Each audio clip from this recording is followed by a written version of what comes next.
everything all at once. I am one of those melodramatic fools, neurotic to the bone, no doubt about it.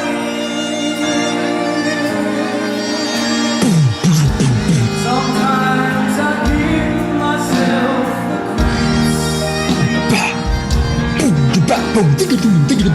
sometimes my mind plays tricks on me. No, I'll stop now.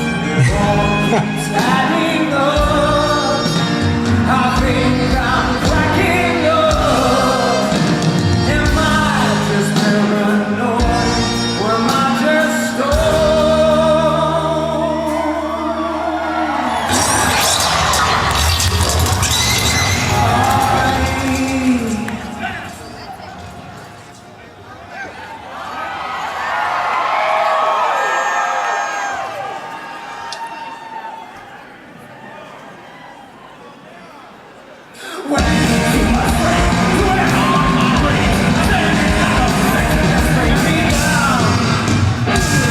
I haven't heard this in a while.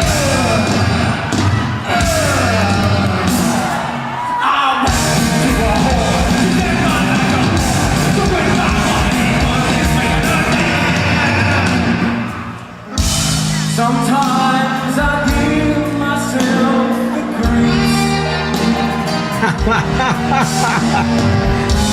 Sometimes my mind plays tricks on me.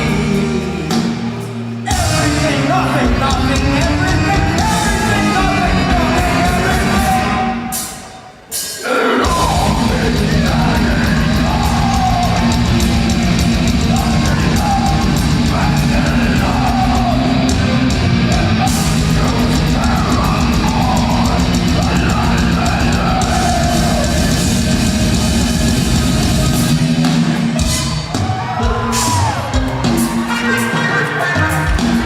Damn, sounds pretty good, huh?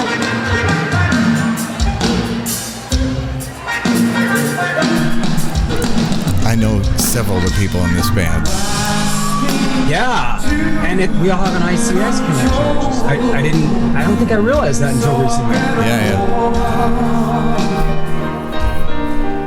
Folks, we were watching the Fuxedos. I think I'm cracking up. Am I just paranoid? Am I stoned? I'm a creep. A lunatic. A mental defective. Oh, the movie never ends. It goes on and on and on and on. I need to not worry and be happy. Does your mind seem to play tricks on you? Does it all keep adding up? Do you think you're cracking up? Are you suffering from low sex drive? Are you experiencing paranoid thoughts or feelings? Are you grasping for control? Then talk to your healthcare provider today about Normaltrin, a once-daily prescription medication for the treatment of anxiety, depression, paranoia, and general bad shit craziness. Normaltrin has been proven effective and has been prescribed for millions of patients worldwide. Call your doctor if your symptoms worsen while taking Normaltrin, or if you have unusual changes in mood or behavior. Some users of Normaltrin instantly acquire the ability to see through squid. Some gain the power not only to literally see through squid, but also to intuit squid's hidden motives, or know when a squid befronted. Some patients may acquire the ability to see through other Fade it out at any point. You're welcome to it. Cuttlefish, gooey ducks, manatees, and Prince Edward Island mussels. Okay, let's see here. Some users gain the ability I'm going to switch to, I'm going to read a little bit of a blurb here. That's it. So that was from the Fox Theater for what was the event there? That was Well, that's going to require some explanation. All right. Well, But I guess that's the whole point, right? That's why we're here. That is kind of the whole point. Let's talk. But wait a second. Let me. I'm going to read what we have here. If I can get to the actual proper screen, like a proper broadcaster. Let's see here. We have Danny Shorago, who we are here to speak with today. Well, is hello a there. writer, musician, actor, and filmmaker. Danny is the founder, ringleader, and lead vocalist of the Fuxedos, America's favorite surreally comedic theatrical punky art rock band, complete with costumes, props, bizarre, humorous theatrics, hefty doses of subversive satire, and freakishly tight musicianship. Performances include appearances on Comedy Central and on the legendary Dr. Demento's web series. I have a Dr. Demento shirt upstairs, but as well as live performances at the Fox Theater in Oakland and LA's Eagle Rock Music Festival. Their performances have inspired American Songwriting Magazine to describe Danny as a fireball of operatic rock and roll showmanship, style, and genuine hilarity. And prompted Green Day's Billy Joe Armstrong to exclaim, "That was fucking great, that was fucking weird." Danny's various bands have shared bills and stages with the Pretenders, the Dirty Dozen Brass Band, Flying Lotus, the Ventures, Devo's Mark Mothersbaugh, Nancy Sinatra, Neil Hamburger, a favorite of mine as well, and Kool and the Gang. He's performed lead and harmony vocals for a variety of music-themed video games, including Rock Band and the Guitar Hero series, and for albums that have been distributed by such labels as the Universal Music Group. Danny's satirically comedic writing has appeared on CNN Saturday Morning and CNN Newsroom.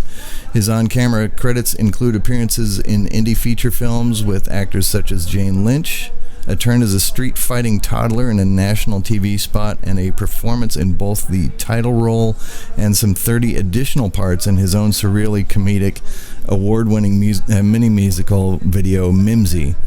As a writer and director, his short films have screened at major festivals across 4 continents, including competition at both Cannes and Sundance, on HBO and on television throughout Europe. Danny's theater acting has been singled out by the LA Times as powering the show almost single-handedly. In addition, he's performed voiceovers for film, TV, radio, video games, and the web. He provided the voice for the companion character Hancock, the debauched yet lovable ghoul mayor of the misfit town of Goodneighbor for the blockbuster video game Fallout 4. His additional credits include everything from narrating historical documentaries for Lucasfilm to voicing national ad campaigns to performing multiple historical character voices for Public Radio International's The Undiscovered Explorer, narrated by Danny Glover, to providing the various voices of ghouls, were-tigers, undertakers, terrorists, and hoverboarding hooligans for games on a variety of major platforms. So that's quite the mouthful. Quite a lot going on there. Let me let's get you over here on full screen so everybody can see what's going on. This is everybody, welcome. This is our friend Danny, and I'll be down here in the corner. All right. Am I on camera now? You are on camera now. So let's see. There's a little twitch lag. I'm not seeing it yet. A little twitch lag. Yeah, that typically takes a few seconds on that. We've got a few people in the chat already. We've got Carl King. We've got Cherry That's All. We've got Ashley WWE Fan 1. We've got Mythical Rules Me. Gloomy TK. We've got a lot of people in the chat already. This is very nice. Very nice. So where to start? I first became aware of you from a performance at the Casbah in San Diego. Can I jump in? Yeah. Can we turn off whoever that guy is who's absolutely ranting about whatever that is? There we go. Let's turn that asshole off. Got it. Think I'm cracking up. Nice. Yes. All right, there we go. The Casbah. The Casbah, San Diego. The Casbah, yeah. Who were you playing with there? I think it might have been Sleepy Time Gorilla Museum. We did do that once. We did a couple shows at the Casbah. Yeah. In wonderful, lovely San Diego, California, which is quite the town. I love that little. It's basically a dive bar that gets some of the coolest shows you'll ever see. directly prestigious under dive bar. directly under the flight path of landing planes at Lindbergh Field in San Diego, so it can be very loud as you go. Yeah, one of these days there's going to be some spectacular, like some band is going to be taken out by a plane crash.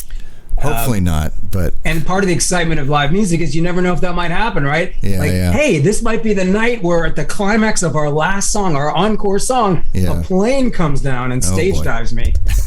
But yeah, Casbah is quite the little venue. That would be pretty... it's a powerhouse, no doubt. Pretty posthumously fame-inducing, that would be. Absolutely. And that's what matters, right? Yes. Let me see. Yes. I'm going to make a little movement over here. There we go. I just moved myself across the screen. There we go. All right. All right. What was your first venture into, like, doing anything of artistic bent? I mean, when did you realize you wanted to be any sort of a performer or a creative type? That's a very good question. I think I will give a serious answer instead of the usual surrealist bullshit. The first thing I remember was being 7 years old, and in class we were supposed to do creative writing, and I was obsessed with Mad Magazine, and I wrote my own Mad Magazine style parody of a TV show I liked, and the teacher really liked what I wrote, and she read it for the class. And the class really liked it, although she fucked up certain things in the reading. And even then I remember noticing, that's not what I meant. Like, even then there was like, no, wait, hold on. You know, it's the downside of other people doing your work for you. But that's the first thing I remember. It was that storytelling. It was the writing. It was the humor. And then from there, music for me, at that point I was probably taking piano lessons. And then trumpet, I started doing that around 9 years old, and I got into that, and musical theater in 7th grade. That was that was the first time I remember really being like a stage performer. I mean, not that music performance isn't stage performance, obviously it is, but you know, something that brings out the more theatrical side. And for you kids at home, I was Winthrop, Peru. For you musical theater fans, Winthrop, Peru is in the film version of The Music Man, 1962, I think. It's Ron Howard. It's a little red-haired kid with the lisp. Yeah. Gary, Indiana, Gary, Indiana, Gary, Indiana. That's the town that knew me when. So that was like one of my big solos. And I think if you put all that together, and let's keep going with this little like early bio. So then I get to freshman year of high school, and second semester we were forced in band to do marching band, and I did not want to do marching band. I disliked marching band, yet it was a requirement. And honestly, it's the thing that finished off my trumpet career, and it sucks because I was already getting kind of decent at 14 or whatever. And you know, at this point, I think I could be a monster, but oh well. And the thing with marching band is like the music, fine, whatever. I like march music. Actually, I use marches a lot in what I do, but usually in sort of a fucked up way. Like my Jelly Bean song is a march. Sure. But this was like literally you had to shine your goddamn spats. You had to get up ass early before school and bit practice. Militant, yeah. It's very military-like, which, that rubs me the wrong way. In part, no small part, because I come from a line of military people to some extent and have rebelled like hell against it. But yeah, you'd have to get up early. And then, fun fact, very few people know this about me, the bus kept not showing up, and I thought I kept missing the bus. Okay. So I kept showing up to marching band practice, preschool practice, late, and it really wasn't my fault, and I didn't know it wasn't my fault. And the damn drum major, who's sort of like the surrogate Nazi for the teacher, he kept making me do like push-ups in front of all these people, and the whole experience. That'll sell you on the experience, the whole experience left such a bad taste in my mouth. I put that trumpet away, and then I didn't pick it up again until playing a Cab Calloway solo with a band I was in college years later. So, does that answer your question? Mostly, yeah. Mostly, yeah. Mostly. I mean, we covered the acting. We covered the singing. We got the music, obviously singing. Anyway, and then this, I would say, the storytelling, screenwriting-ish aspect that eventually led into film and so on. Yeah, and there is filmmaking. There is a significant difference between stage performance as, you know, just a musician, not like, you know, I'm certainly not downplaying, you know, being a musician, but when you start bringing in many more aspects where you're dealing with acting and props and really, you know, much more in-depth storytelling, that is a pretty big difference. You can sort of hide behind an instrument, sort of. Oh, if you're an instrumentalist, especially the guy in the back, or the person in the back who's hitting the skins, no doubt.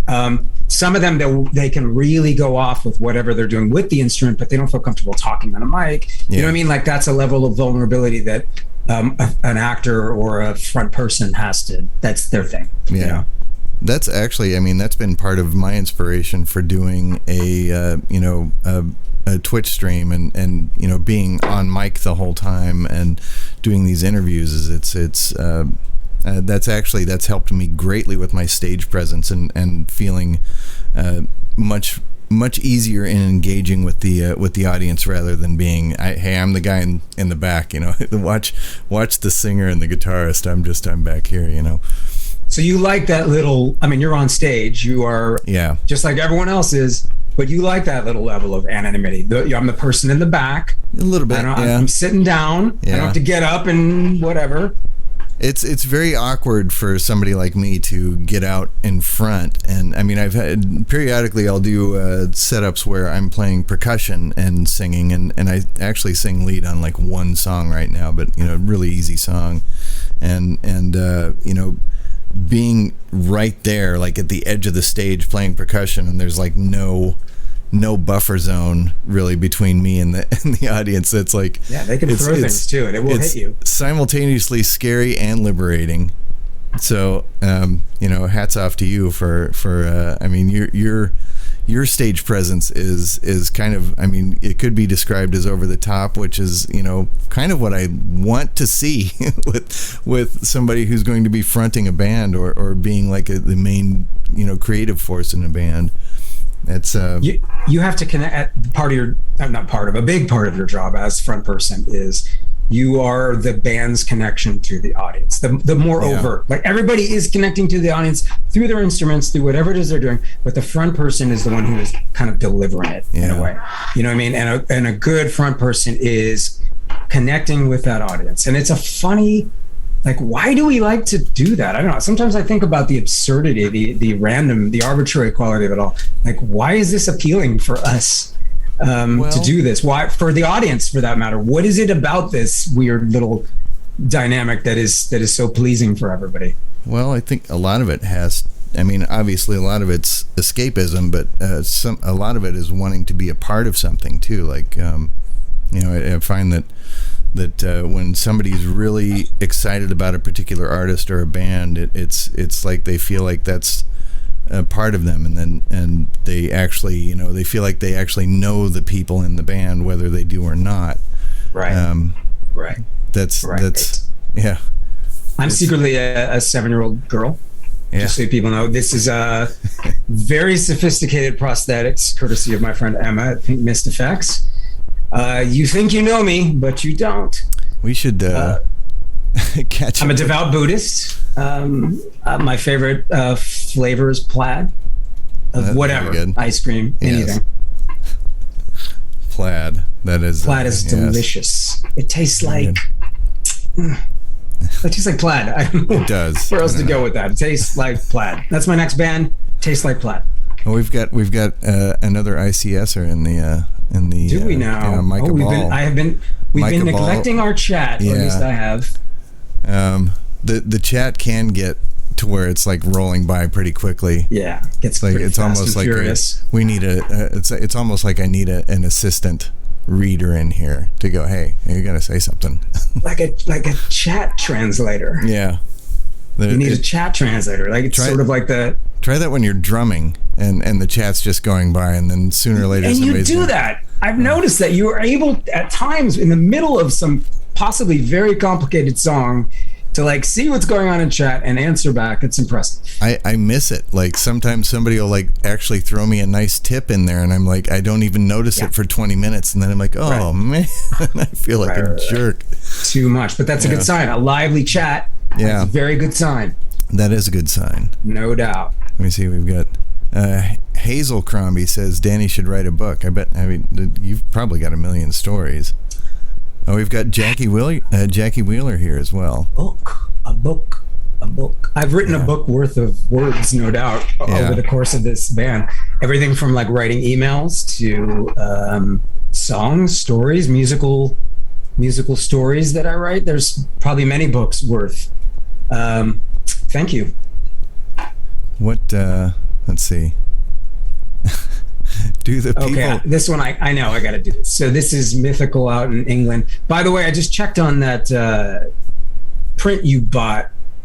Whoever is responsible for that has been dropping the ball between you and me in chat. And we need to get that thing out to you, Myth. Mythical says, do the people nagging you to do the Hancock voice. I just improvised it. I don't know what that voice is. If I were to recreate it, I would say, do the Hancock voice. Just do the Hancock voice. So I don't know if it sounded like that. That's what the voice was in my head at that moment. Whether this is that again, I don't know. And then you have the other end of the spectrum. Micah Ball Music was saying, what is this Hancock thing that we're hearing What is about? Handcock? He doesn't even know. I don't know. Talk about that. Yeah. It's in the bio. Yeah. It's fair game. And this format, the whole Twitch format, started as primarily a video game centric format. So they were actually a little bit jerkish about people trying to do music on it for a while. They're like, hey, you can't do that. This is for video games over here. Yeah, and not smart of them to do that. Until they realized, they were like, well, I don't know. There seems to be some sort of a market going on there. So let's go figure. Yeah, go figure. Look, the pandemic, it definitely made people need to have some sense of community in a very not community world. And things like Twitch were great. I mean, Twitch to me, one of the things I like about it is genuinely grown on me. I mean, I know Bezos owns it, and I fucking hate that guy with the flaming passion of 1,000 suns. But I can put that aside because it's such a enjoyable site. You have people doing what they enjoy, whether it's playing drums or playing video games. They're doing what they enjoy, and other people who enjoy it are watching them enjoy it. You can chat and interact to some extent. And then one of the things I think that was the smartest thing they did was the raiding.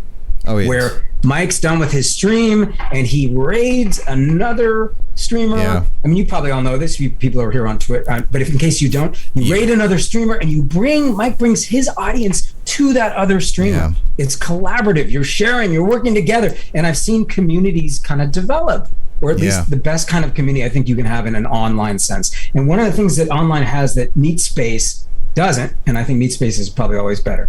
Yeah. Let's be honest, although not always safer these days. Sure. But one of the things that online has is it's so international.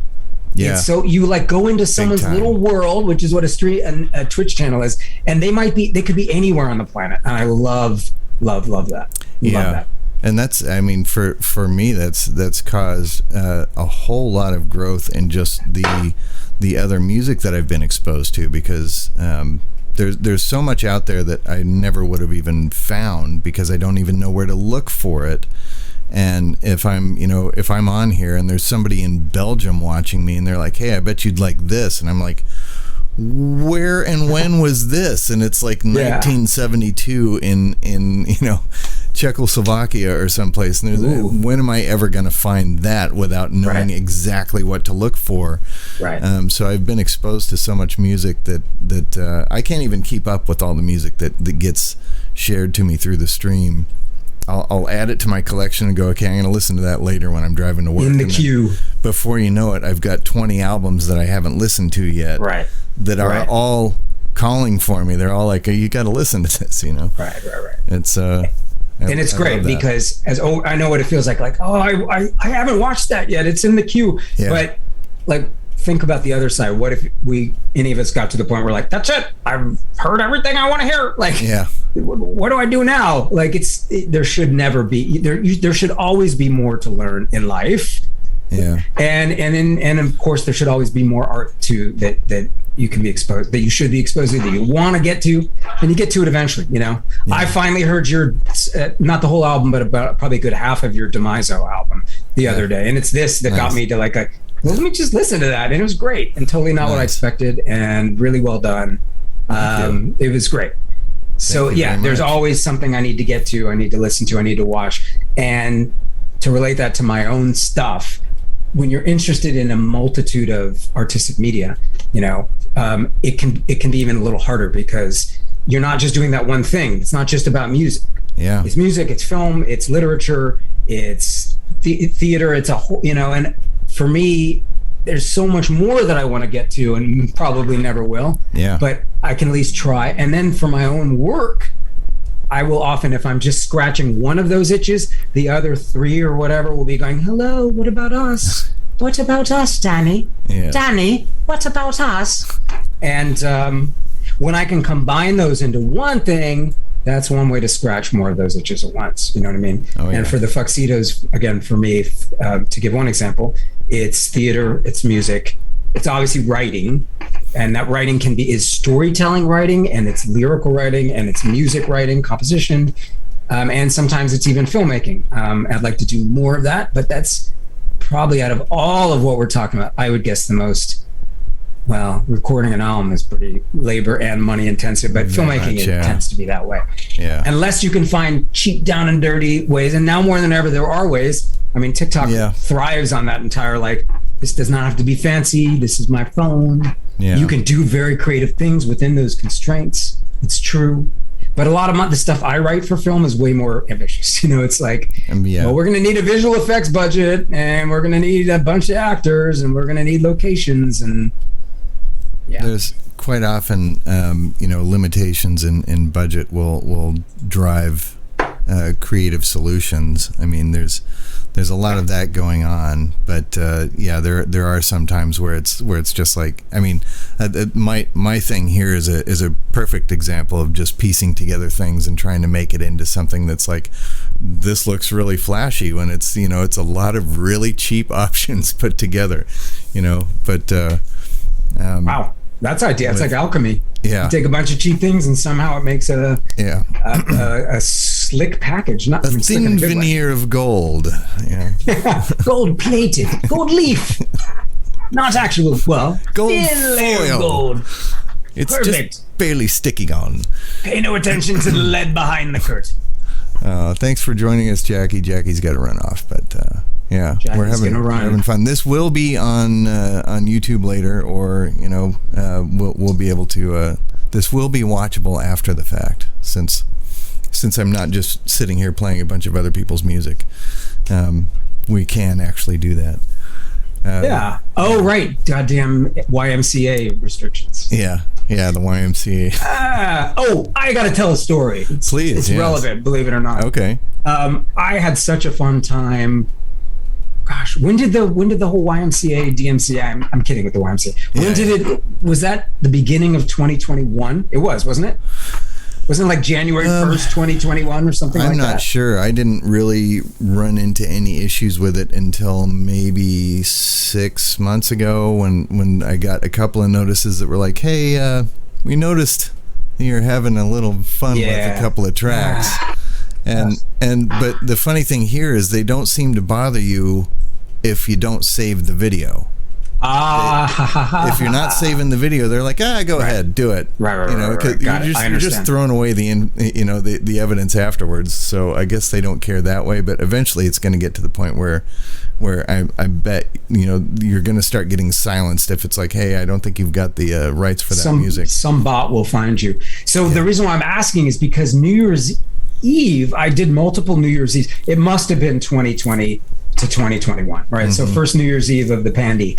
And I did multiple New Year's Eves because I was like watching this guy. I had been watching a guy in Australia who Twitches karaoke or twitched karaoke. He had to stop twitching karaoke. I think it was January 1st or whatever of the next year. Yeah. So it was the big like I got to do multiple New Year's Eves because of multiple time zones. Yeah. And he had this big karaoke farewell extravaganza, this dude in Australia who I had grown fond of watching. And that was super fun. I enjoyed it. And now, no more. No more fun of any kind. I think you can, for right now, I mean, you can get away with just doing it. Good to know. As long as you don't save the videos on demand. I mean, I spent when I got that notice, it was about 3 of my most popular things on the stream. People love to watch me. It seems people love to watch me play Pink Floyd stuff. Mr. Bungle and Yes. Okay. And Floyd, Bungle, Yes. Yeah. And one night I got called out on Close to the Edge from Yes. I got called out on I forget what Pink Floyd it was. You say called out, you mean like the bot got you? It didn't. They didn't give me any like. There were no penalties. It was just they silenced it and sent me notice that, hey, these 3 tracks are violations. So that's funny. Guy like shows up at the door. Bang, bang, bang. Yeah. You're like mid song. Yeah. And you open the door and it's like Brazil. Excuse me. Terry Gilliam's Brazil. What's happening and here? They're ready to put the canvas sack over your head and they're like, you have been warned. Yeah.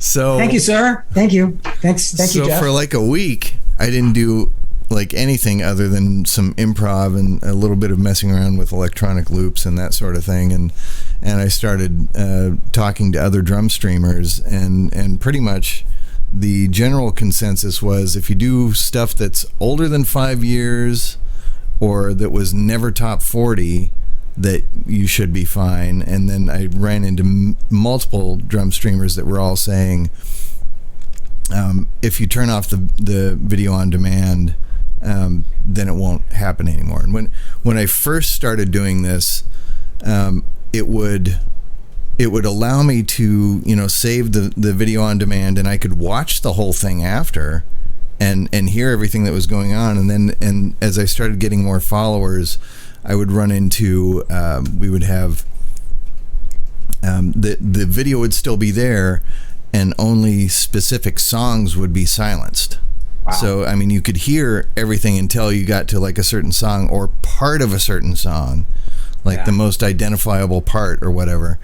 And so it got to the point where I was still saving the videos, but because I wanted to see, how is this developing? How do I sound?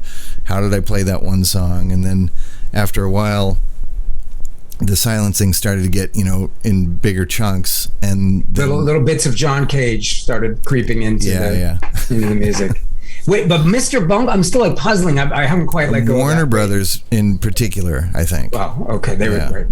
A very improbable major label band there. Yeah. Nevertheless, a major label band. So, but I don't. I haven't gotten a single notice since I disabled the video on demand. So I only turn the video on demand when I'm doing an interview, or if I'm going to do a stream that is nothing but me improvising and making my own sounds. So, but I've been doing primarily requests lately, and just I've been so focused on the performative aspect of it rather than the trying to write and that, which that's another story. I need to get back into doing that more.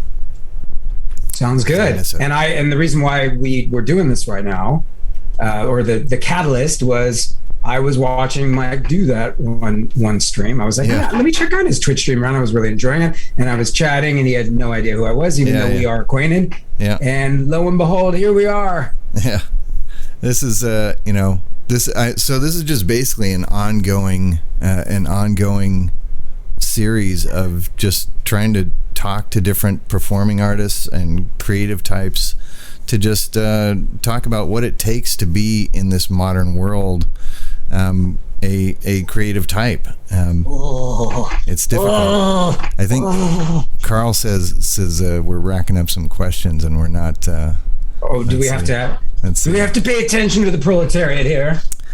Stu Spoon, my friend Stu Spoon, questions says for Fallout Danny is one of his favorites. Says Carl King, who did play bass on one gig in the very early days of the LA version of the Fuxedos. because there are 2 lineups. It's all the same band. I know they don't like that, but it's all one band. But I started the band in the Bay Area, and then I moved to LA and I started a second lineup. And at this point, there's subs are a reality when you're trying to make music go. But nevertheless, there are recurring characters in both towns. Yeah. Anyway, where were we? But yeah, Carl was on bass at an early LA gig. Carl, I think, is the only person who's ever played with the Fuxedos who answered a cell phone call on stage, which I kind of wish I knew he was doing it, because then we could have turned that into a bit. No, Carl, it's great. It's a great story now. Don't sweat it. It's now a great story. Like people, hey, did you hear about the guy who answered the phone? No, come on. Oh, man. It's all good. It's all good. It's all good. So should we answer some of these questions, Mike? Let me see. I have to find what the questions are here. Let's see. Do you have the time to listen to me whine? About the thing. About nothing. And paradoxically, everything all at once. The what? Let's see. Oh, man. There's a lot of chat going on. We could talk about that at some point. That was a fun night. Oh, boy, that was a fun night. What was that all about? What the hell was that shit? Yeah, what was it? Because, I mean, I have to say, I've never really been the biggest fan of Green Day. I think they're likable. But it's they are. As far as it seems like I feel maybe politically connected with them, but the music's just never really done anything for me. But no, I know when we were recording that, because there is, to me, I mean, if you see the stage version, like we showed everyone some of the video, you get to kind of see the visual side of it. Yeah. But to me, it's a track that probably lends itself better to the studio version. And there is a studio version. And if you check my link tree, which we're going to post later, you can see it'll take you directly to not just the studio version of our version of Basket Case, but the studio versions of new, sometimes very unusual covers of the entire album. So here's the deal. Undercover Presents is a great nonprofit in the Bay Area.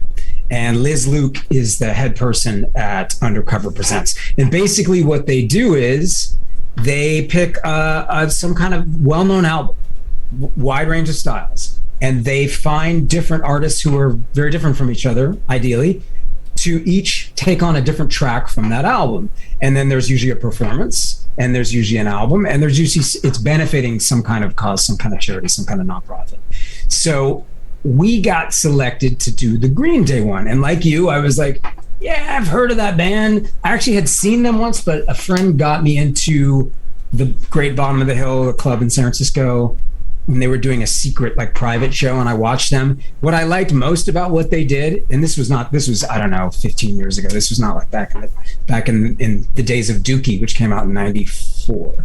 But the thing I liked most about what they were doing on stage is they were fucking around. There was very much a punky kind of like, and this punky trickster sort of sense of humor, which I can relate to, and I'll get into more detail later on, the trickster. But they would like start cover songs that they clearly didn't know, because someone would yell something out in the audience, and then they would stop and they would sort of like go off into something else. They were fucking with the audience in a very fun, enjoyable way, and I enjoyed that. But yeah, not a fan. And the engineer, when we were recording the studio version, was like, so were you guys like into Green Day when this album came out? I was like, no. Like literally nobody in the band listened to Green Day. I mean, it's nothing against them. It's fine for what it is. It was top 40 music at one point.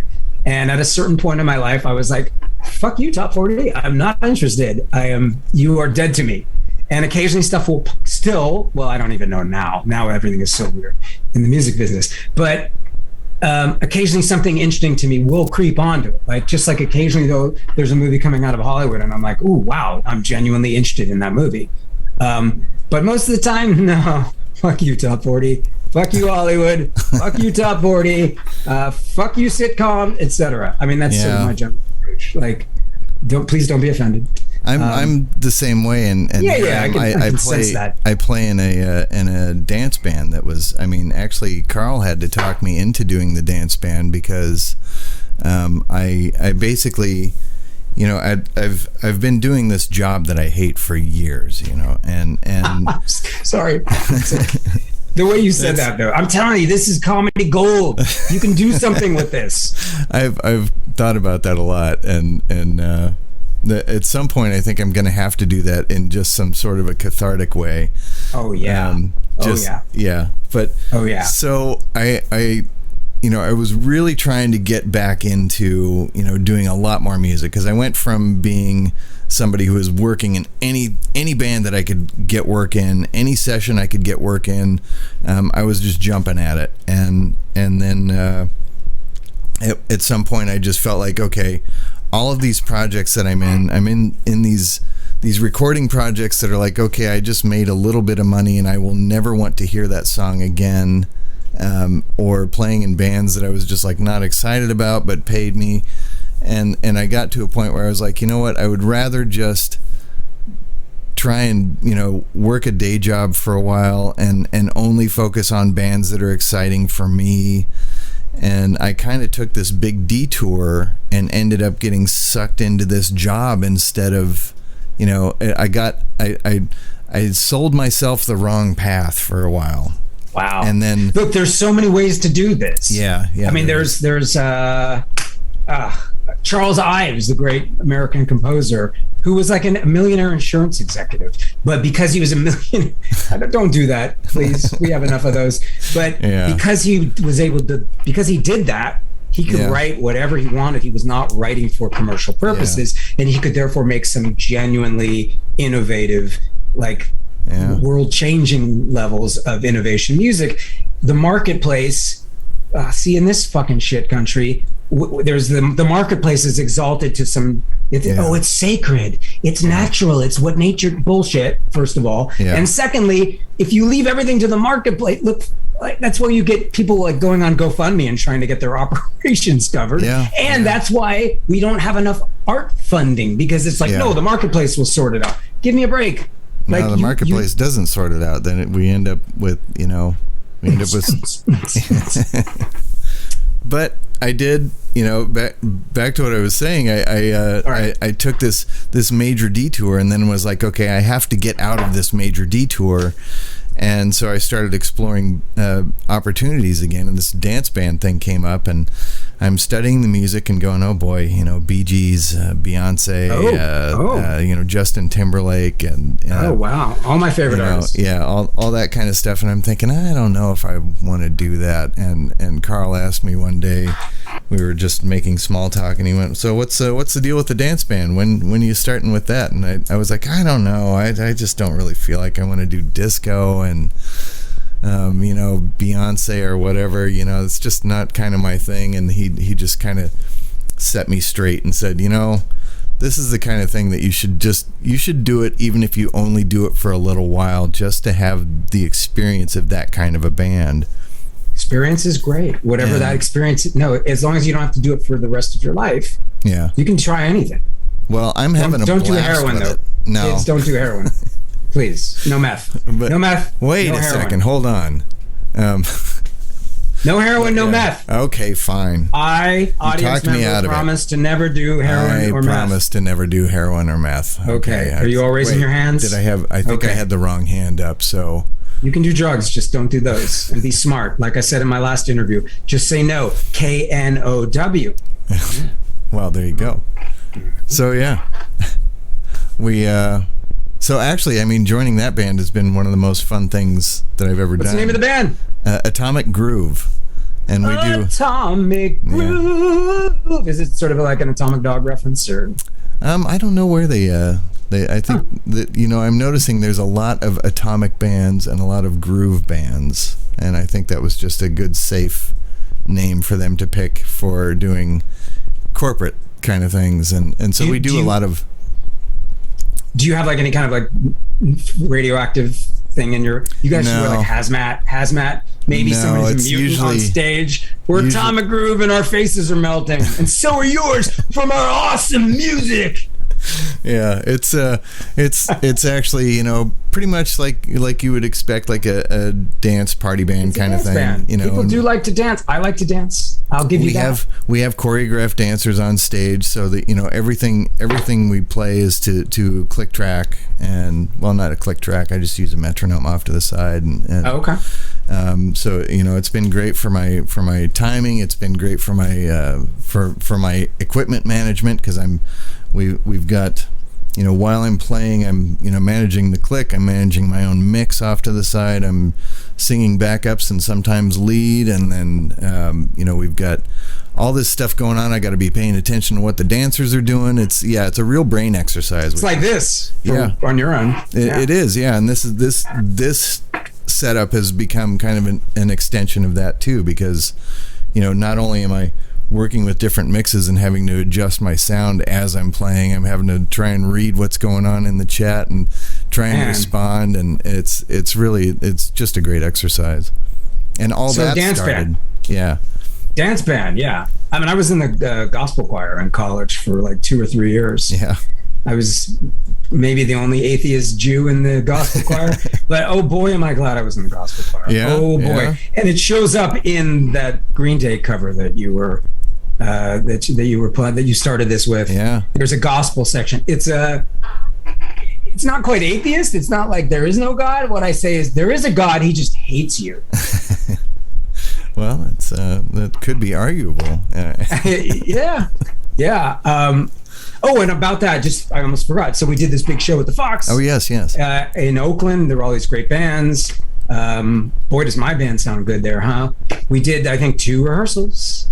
Oh, nice. Wait, we did. I don't remember. We never rehearsed. Who was drumming on that one? Because I recognized Wes Anderson. No, not the filmmaker. You jerks. Wes Anderson, formerly of. I think I've got him in my Facebook circle, but I haven't actually gotten. Do you? Yeah, I haven't actually gotten to see him play or meet He's him a monster. yet. He's a monster. Wes Anderson was in Idiot Flesh, and I was a big Idiot Flesh. I like Sleepy Time. I like Free Salamander. Don't get me wrong, but I was an Idiot Flesh fan, and I, in a way that I wasn't for those other bands. I don't. Maybe it's just that time in my life. Maybe it's the difference of those. Anyway, I loved Idiot Flesh. I saw Idiot Flesh sometime in the 90s in a country western themed bar in downtown Oakland called the Stork Club, and I didn't even go to see them. I saw the band before them, Ebola Soup, who I wonder if Steve Lou was in it at that point. Anyway, and I stuck around. I'm like, let me see this other band. I was eating up, drinking, thirsty, hungry, vacuuming up. Give me culture, give me music, give me film, give me theater, give me everything, please. So I stuck around, watched this band in this shitty little bar in downtown Oakland with like streamers and stuff coming out of the shitty little ceiling. And here's a fucking stadium art rock theatrical. It was like, oh my God, where have you been all my life? Yeah. And Wes Anderson was the drummer. And later on, he and I ended up playing together in a 60s cover band that did an originals record in fake 60s style. It was in 60s styles. It was a fake 60s movie soundtrack, but was mostly a cover band that's closer to what you're talking about. Yeah. More of a cover band. Yeah. And when I started to hate that band, I was like, I need to fuck with this. I've grown to hate this. And that's where the Fuxedos came from. The original versions of the Fuxedos were all people from that 60s band, like Wes Anderson and Jameson Smeltz, and who am I forgetting? It wasn't Steve Lou yet at that point. I think he came on later. And Matt Lebowski. Yeah. It was all these people. We're all in the 60s, like mostly like playing a lot of corporate gigs I had grown to hate so much. Playing some really good covers, don't get me wrong. Playing some originals sometimes, but mostly like, musicians know. I'm not, if you're in a cover band, any of you people out there, and I diss it, I'm not dissing you.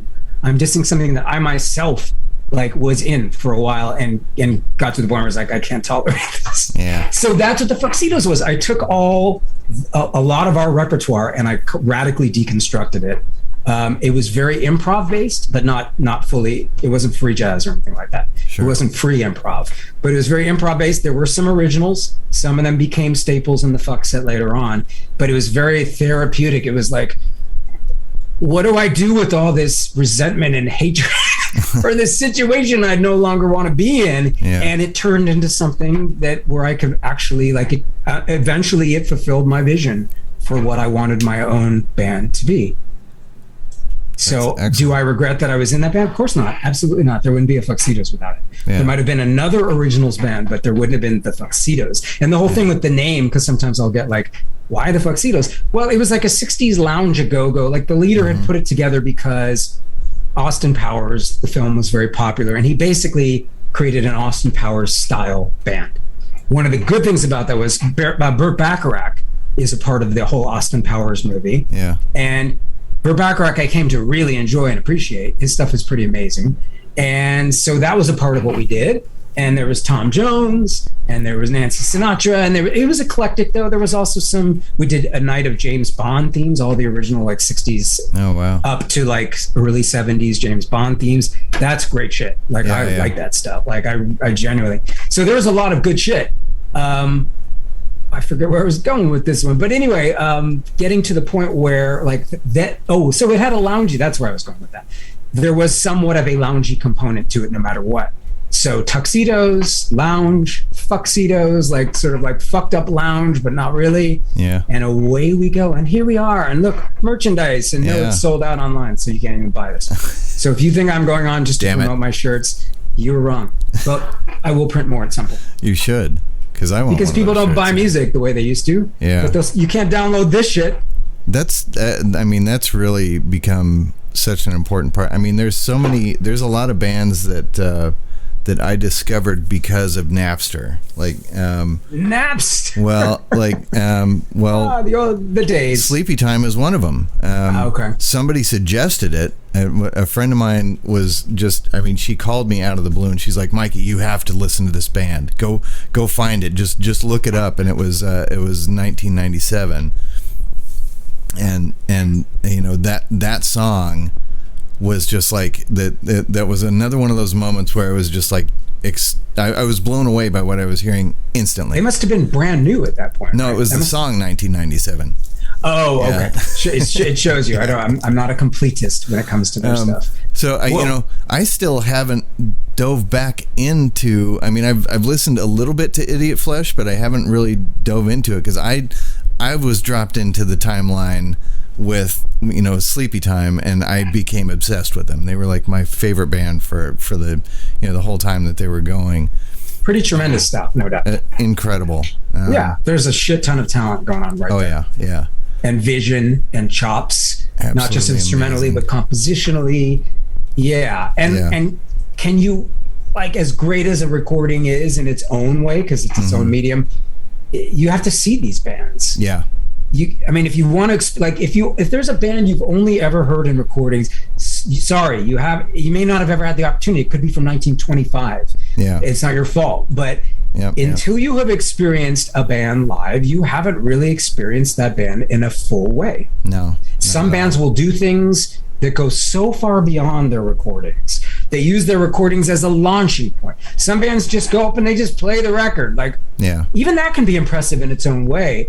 But how I like to think about art, whatever the medium is, how do I tailor it towards that medium? Is this a live show? This is going to be a live show piece of art. Yeah. Is this a recording? This is going to be a recording piece of art. How can I tweak that medium? How can I try to stretch it? How can I subvert it? How can I parody it? How can I fuck with it? Yeah. How can I fuck shit up in this medium? Is it a film? Let's make it very filmic. So that's kind of my approach. Is whatever it is. If it's a live thing to me, it better have something about it that is specific to that moment in time. You were there at that point. You took your meat space, your vessel, you took it off the internet, you stuck it in a real fucking spot, and which is, again, it's a little harder to do these days in a safe manner. Yeah. But you put yourself there. You got out of your damn chair. You put the little thing away, but they don't. They still want to, like, oh, here's my intermediary. Put it away. Yeah. Like, you can record it, okay, I guess, but don't let it get in your way. Be there right then and there. Yeah. Let all your senses be activated. Be in that place and let it take you over. And I don't think it has to be escapism, as you mentioned. It can be escapism, but it can also it can put you more fully into the world you're in, which to me is not, I wouldn't call that quite escapism. You know what I mean? Yeah. That's, it's making you more present. Really. We had a question from Hazel Crombie. Did you guys have any bands from your childhoods that influence your music now? Childhood? Like pre-18 years old? Yeah. In a legal I would sense? say ABBA for me. ABBA. For real? Yeah, for real. I actually I was embarrassed for years to admit that I love ABBA because that's not very metal, and I'm such a metalhead. ABBA is very much not very metal, I would say. Yeah.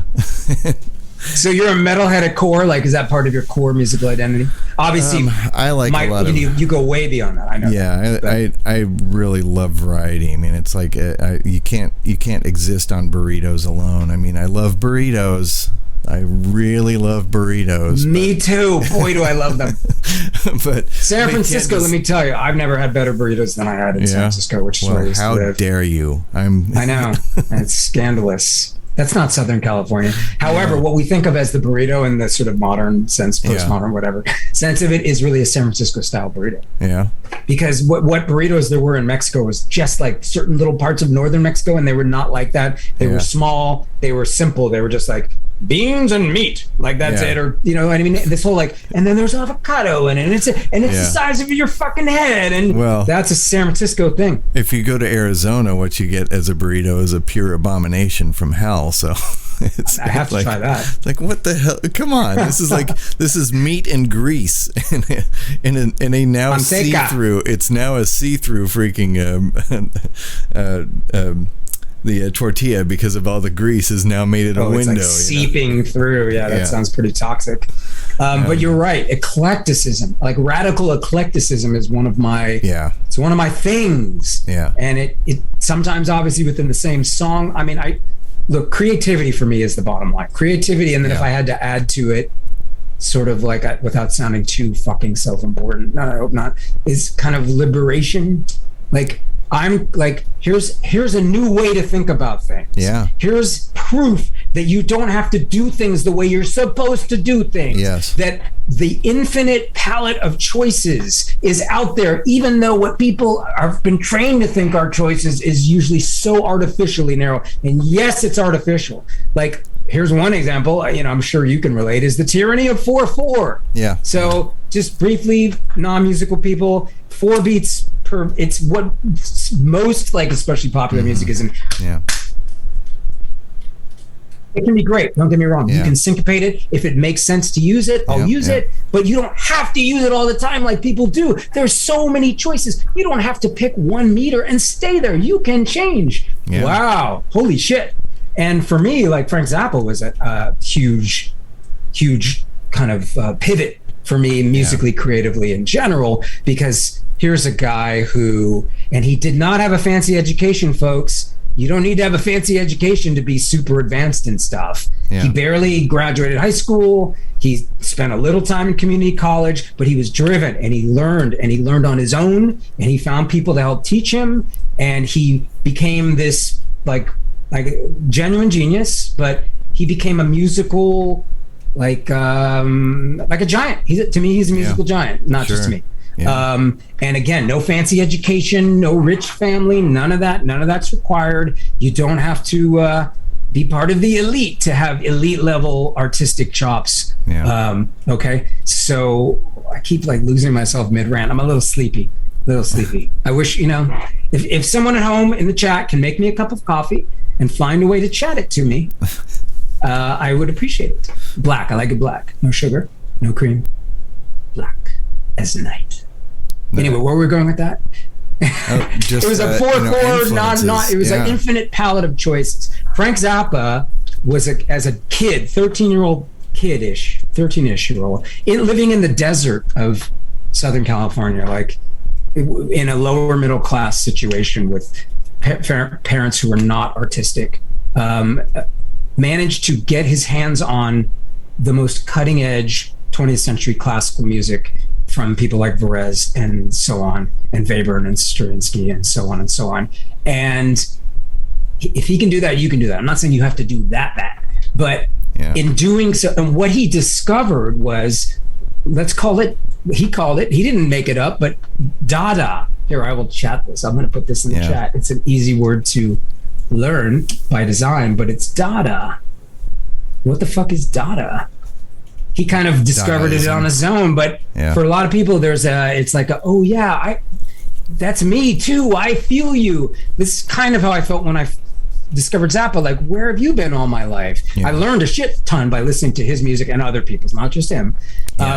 But it was that sort of like, there's a part of you that resonates. There's a part of you that's inclined to be receptive to that kind of thing. You know what I mean? So what Dada was it was an early 20th century art movement. It kind of, in some ways, branched out into surrealism. And Dada, in many cases,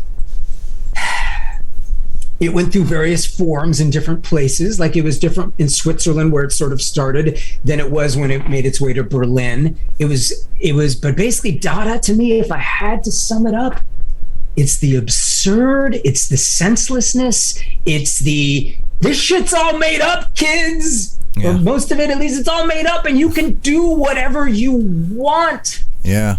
And do not reject the parts of you that are random and dreamlike, which is surrealism in lots of ways later on. Those parts that do not make sense, because there is a dream logic to a lot of these things. Embrace them. And I was very pleased to find out later that these Dadaists and surrealists, who you might think, oh yeah, they just made a bunch of weird art, they were mostly acutely political as well. Left-wingers like me, like we're talking socialists of all kinds, communists, anarchists, etc. So for them, it wasn't just let's be weird on canvas or on stage or in poetry. It's let's wake people up. Let's liberate people. Let's get them to throw off the chains of oppression, whether it's your own superego keeping you imprisoned in your psyche, right, to get to surrealism. Or whether it's some asshole politician trying to convince you that everything is fine and just shut up and take it. So finding that out about them, which came to me a little bit later, was also liberatory, because it was like, oh, this passion for politics and social change, this passion for art, they really do belong together. They don't always have to be obviously inseparable, but they are together. You can get weird and random, and it's not just, oh, that's just some guy jerking off, or like, oh, that's just somebody in their own mind and discovering their own psyche. No. What's going on in you is probably going on to some extent in other people, and it's going on a macro level in society. And okay, I'm going to stop ranting for now, because I can see that people in chat are like, I'm seeing a lot of question marks. No, I'm not. I'm not really looking at chat. Let me see. Okay. Really. All right. Okay. All right. Yeah, what do we have here? Anyway, that was quite a rant, wasn't it? Well, it's... I can see this look in your eye when he's like, oh, man, I better not let him go. Just let him go. This is the kind of stuff that I want to get, though. I did want to get back to, again, we talked briefly about doing things that we weren't really excited about to begin with, but actually growing from that. And I could offer that. I mean, you had the gospel thing, and I've had the dance band thing. My first Jesus, my first working band. This is when I was 16, and my entire diet of drumming was Metallica and Iron Maiden and Anthrax, and my first working band was okay, we got to learn 4 sets of country, and interesting, and 3 or 4 sets of classic rock, and I had to learn, number one with country, quit playing fills every freaking every measure. Is this sort of like modern country, like the radio country? Or we had, what did we have? We had some like Dwight Yoakam, that kind of stuff. Randy Travis. Okay, names I know. Music I don't. Yeah, it was very straightforward, and of course the drumming is not the center stage for country music for the most part. Okay. And it's mostly the hat. That's mostly the center stage. The hat is very important. And the boots. Yeah. So I love some country. Don't get me wrong, kids. I love it, especially more quote classic. Like that stuff's. There's some amazing shit. You know what I really like as far as country goes is some of the really old stuff. I really dig Patsy Cline. Mm-hmm. And part of what I like about that is how the whole thing is recorded, and just the general atmosphere of that sound, and that's something that because everything now is is so sanitary and you know, spliced and pieced together with individual little bits, as opposed to, okay, we got one microphone, right, we're gonna put it over all right, here guys, in the middle of the room. Play like actually a band playing together in the studio in real time, like the way you see a band on stage, as opposed to what Mike's talking about. If you're not familiar with this, it's just like film. It's usually very like piecemeal, and it gives the illusion of continuity. Like, wow, listen to those people all playing together. No, this person tracked this, and then this person came in and recorded their part, and then this, like, you could in film, it's a tangent, but it's related. You could open a door in one room and then step into a room that's on the other side of the world. Yeah. Meaning, I'm not talking about magical wormholes. I'm talking about film is a very discontinuous. It's made up of parts that were done at different times, and it gives you the illusion of flow. And recorded music often has done that, not always. I love to have some live semblance when I record, because one, I play with great people who can pull it off. Indeed. We recorded that basket case cover. It's a 10-minute cover, and we had to shorten it a little bit from the actual version, and we recorded, edited, and everything in 4 hours, and the studio was pretty blown away. Like, they thought it was gonna, like, they were nervous because we had supposedly bitten off too much. Well, why is that? Well, because I play with great people. Yeah. That's right, boys and girls. But usually recorded audio, recorded film, whatever, it's very constructed with the illusion of flow. But I like to have some, like, meaning often you'll have like I'll have the drums and the bass, and I'm doing a scratch vocal, meaning you're not going to keep it. It's just a reference. You're having the essential part of the band. They're playing along together like a real live band, but it requires great, people who are going to nail it, because studio time is money. So anyway, I apologize for the billionth interruption. No apologies necessary. There will be a billion more. I'll let you know if it's not interesting. So far, we have not run into that situation. Good, and if it becomes not interesting, there's a balcony right there, and I will jump. That's not interesting. The balcony, jumping off the balcony is not interesting. It will be. I'll turn the camera so that you can see it. That would be. I don't think it would controversial, kill me from here, but I would be injured. Well, don't do that. Maybe this is like you said, like the band that gets the plane on them in San Diego and then becomes posthumously famous, but can't enjoy it because they're fucking dead. Yeah. No, they're not up top looking down. Oh, they could be, but we don't have any proof. Speaking of which, no, they're probably not going, look, I'm famous now. So if I jump off the balcony on camera and don't die, then I can still enjoy what little splash it might make. You could. It won't make a splash. It won't make much. Well, we'll have to put it on TikTok. I think that would... like... voice of Hancock / singer, filmmaker, actor, writer breaks legs. Watch. And people would watch. It would go viral, and then by the next day they would forget all about it. Mostly, yeah. Yeah, that's our world. You're like, wait, what were we talking about, Danny? We're going all over the place, but that's great. Welcome. Where did you grow up? Actually, where are you originally from? It's not this galaxy. It's a different. Okay. Have you ever looked off and you've seen that sort of like this vaguely reddish kind of sphere off in the distance? Well, does that look infected? Yeah, it's infected. Okay. Make a left at the infection. All right. Go 3 parsecs, and then go. I don't know. It's down. Really down. Yeah. No. I was born in Miami, Florida. Okay. And when I was a babe. Like a baby, like an infant, like shitting in my diaper. These days, I rarely shit in my diaper. Well, that's good. Sometimes you have to. That's why I wear a diaper. Well, I mean, it's show business. It's showbiz. Every performer, listen to me, advice. When you're on stage, use a stage diaper. You might need it. You might need it. Born in Miami, when I was a baby, family moved to San Francisco Bay Area. I see. I grew up in the San Francisco Bay Area, in the suburbs, in a very suburban town with lagoons and flat roads and a levee that went along the San Francisco Bay. And I went to soccer practice and lived a very normal sort of life. But yeah, Bay Area is my hometown. I lived in the city of San Francisco for quite a few years. Eventually, I was like, I'm going to go to LA. What the fuck? So I've been in LA for quite a while. I've been here a long time. It still doesn't feel like home. The Bay Area is home. It's a home I'm never going to probably go back to because it's changed a lot over the years. Yeah. But yeah, the Bay is that's my hometown.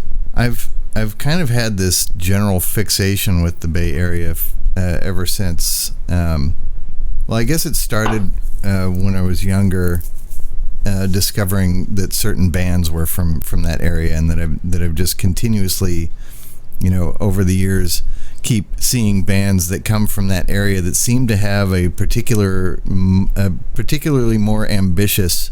I know what you're talking about. Musical style. I know exactly what you're talking about.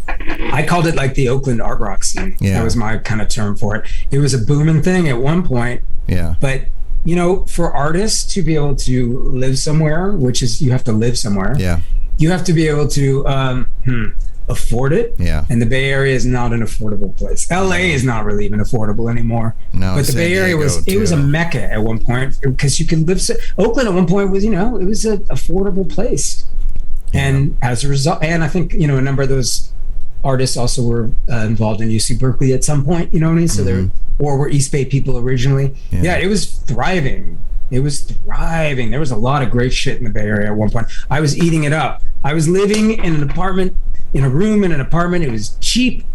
And I had part-time day job work. Usually I was working in nonprofits back then. Yeah. And I was doing art stuff, and I could walk everywhere. I got rid of my car eventually because you don't have to have one in the city of San Francisco. Then you would eat your $4 or $3 even. Please, I'm not 90 years old. It's just life was cheaper back then in cities. Yeah. It was before cities became fully gentrified. Yeah. So you could, I could walk to the independent movie house, and I would walk to the little theater and see a live production, and I could walk to see bands, and I had gone to college at UC Santa Barbara, which was great, but it was also more of a small town, small city.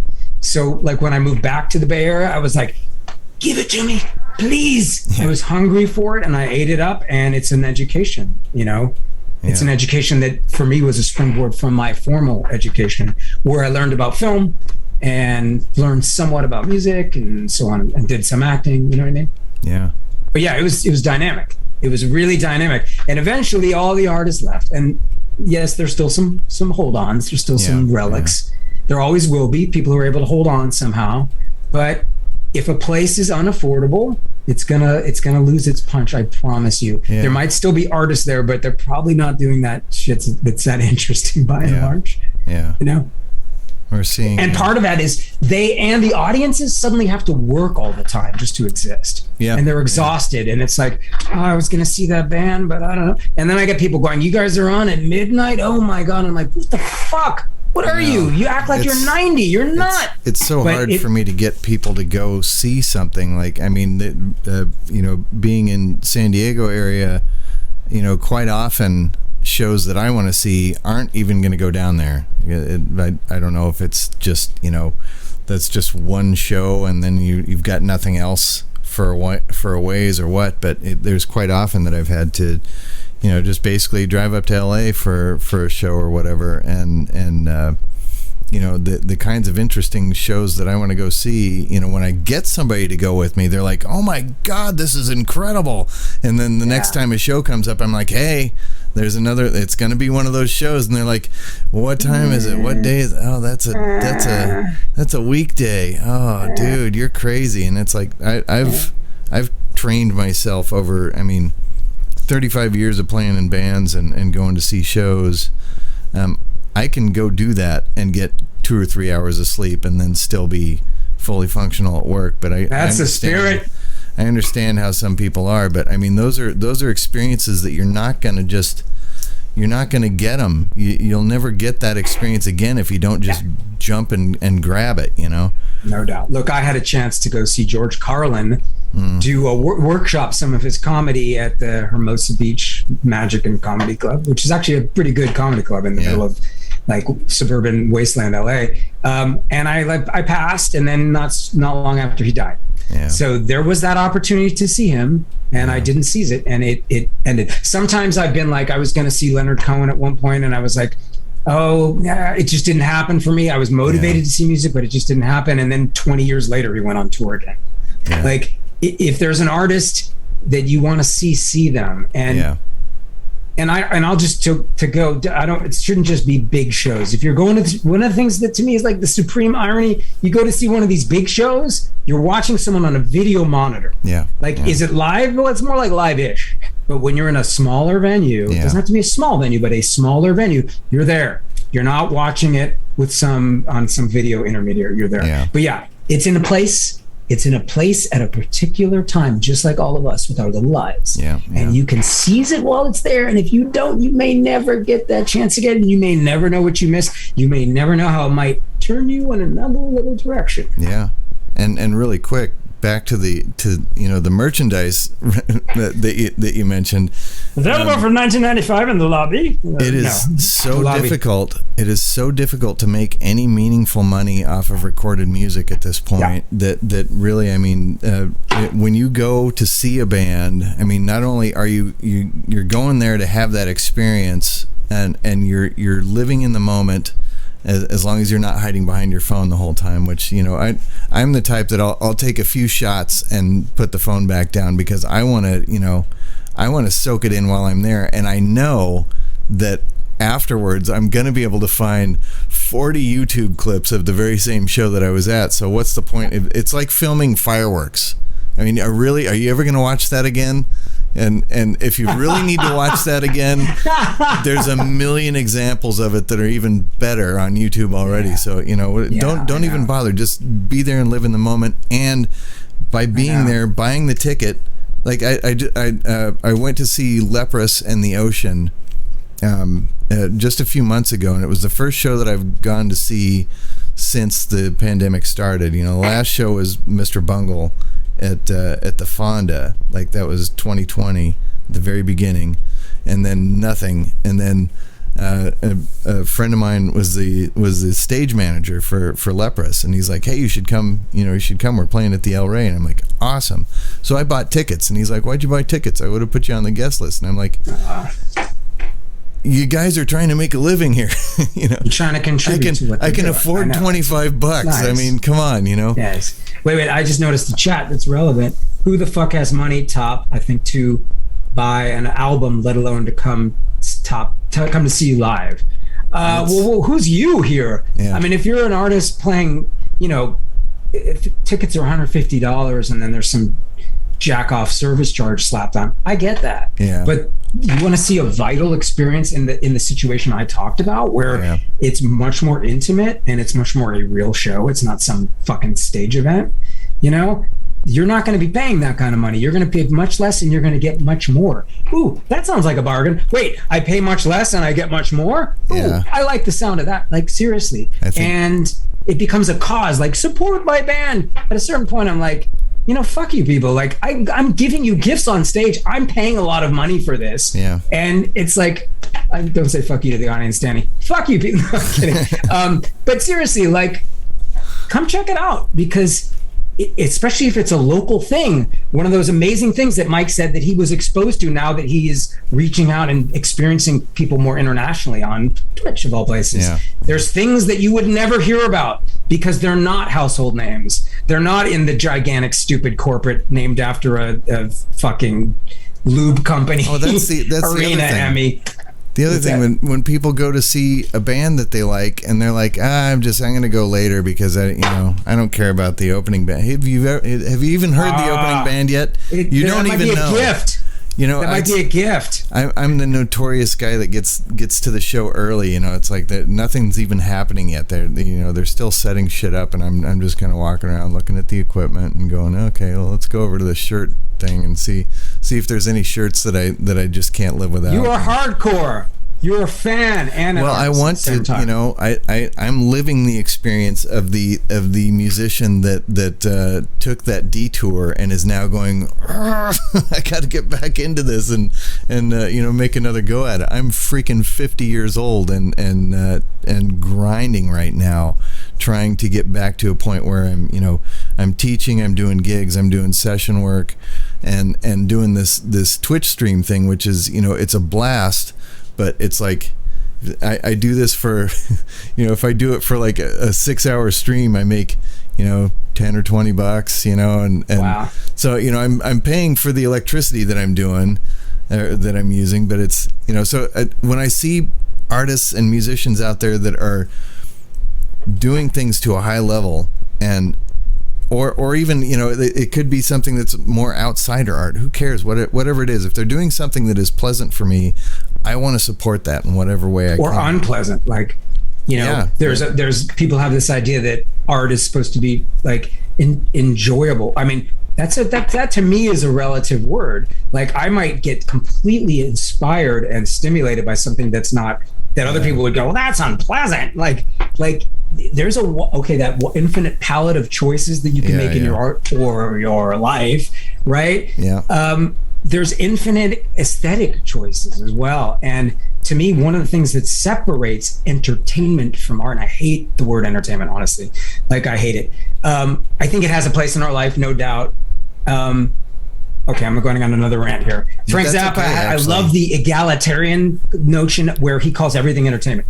It might be avant 20th century classical music, it might be blues, it might whatever, high, low, whatever, doesn't matter. It's all entertainment. I love that egalitarian, meaning it's all equal aesthetic, but I hate the word so much that maybe I'll go, okay, maybe it's all art. I don't know. I'm not quite there yet. But anyway, one of the things that art does is not just there to like pat you on the head and like go easy on you. Maybe it's there to stretch you a little bit. Maybe it's there to fuck with you a little bit. Maybe it's there to make you a little bit angry. Maybe it's there to unsettle you. But the whole point is there's an infinite number of choices in art, just like there's an infinite number of choices in life. And if you're only looking for pretty paintings, which people as art to me is pretty paintings, like, oh, you poor bastard, you. Yeah. Like, come on, there's that, like, life is too rich and varied to just like look at a bunch of Thomas Kincaid paintings. Yeah. To use an extreme example. And by the way, that guy was a depraved motherfucker in real life. Really? Thomas Kincaid, who painted these really shitty, cheesy paintings and made a lot of money doing it, because for a lot of people that's art. Pretty paintings is art. He was depraved. He like, oh my God, he was like a complete debauched, like he was a deranged character, which is so beautiful to me. Oh, man. Not like I'm a fan, but maybe I'm talking myself into being one right now. But anyway, that's one of the things to me is art. What I think of as art, again, it's not a high culture, low culture thing. Yeah. Meaning, it's serious music. Like there's a lot of generic classical music, generic 20th century classical music, meaning like more contemporary avant-garde kind of, right? And then there's like puppet shows that are incredibly innovative. Uh-oh. Did we lose your sound here, I think? Hold up. We lost sound here. Hold up. What's going on there? Damn it.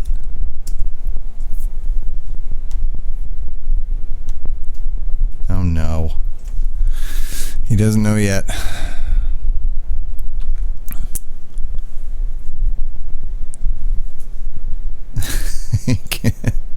We got nothing. Oh no. What happened? We suspected this might occur. We're gonna have to hold on here. We're gonna go to a clip real quick, and then we'll be back. Here, we're gonna hit this again because there's no sound. All right, we're gonna have to do something real quick. So, while we do this, hold up.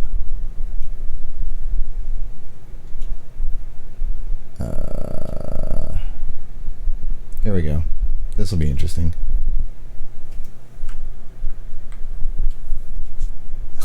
No sound. Open your minds and no sound.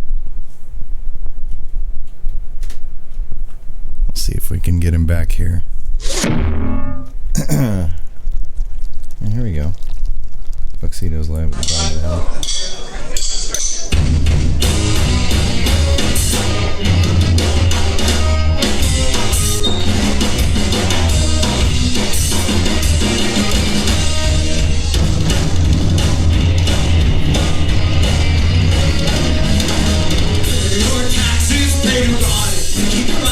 You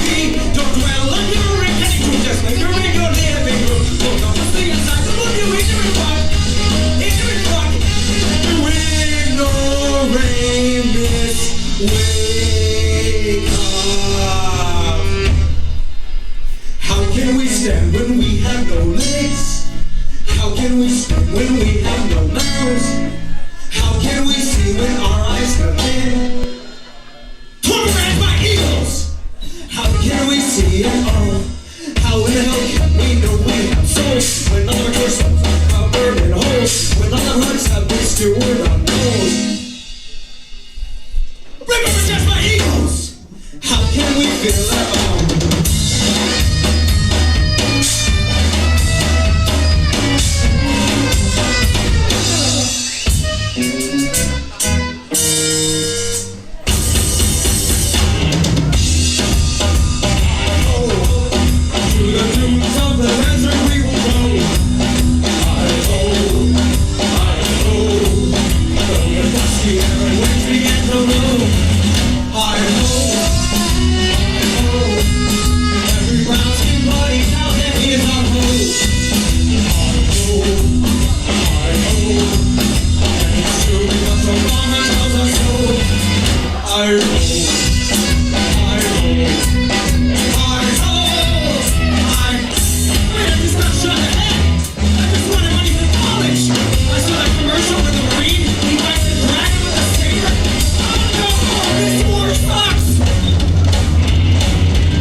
Because honestly, the last thing you want is to wake up on your deathbed when it's too late. After all those years, have that final, sudden epiphany and realize that in all that time... It was all bullshit! They lied to me! Told me anything they couldn't give me to fight their wars! Watch their shitty TV shows! Buy their crap! I'm not shot the heads of some millionaire and buy another yacht! Be all you can be! All I can be is fucking dead! They said just have hope. Do you know what I'm hoping for in my last moments on Earth? I'm hoping for a happy meal. Is that too much to ask for? I want the happy meal with the burger and the fries and the soda and the little toy. I want a happy meal. I want a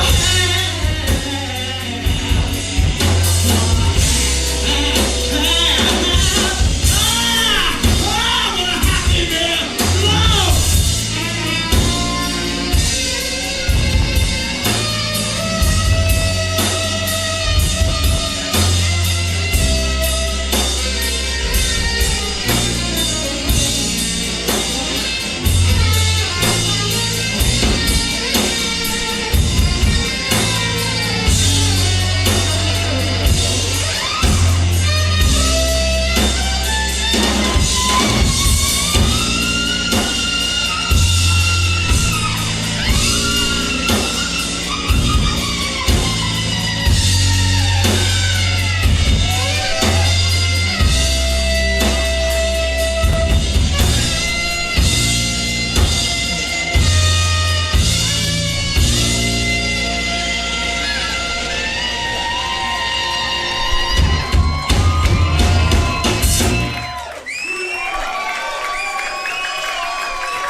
Sorry, we're still having some difficulties here with the sound for whatever reason.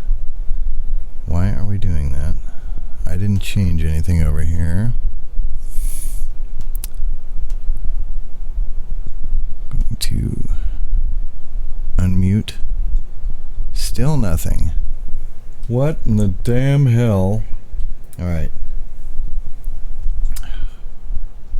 All right. We're gonna try one more thing. Let me set something up. Real quick like.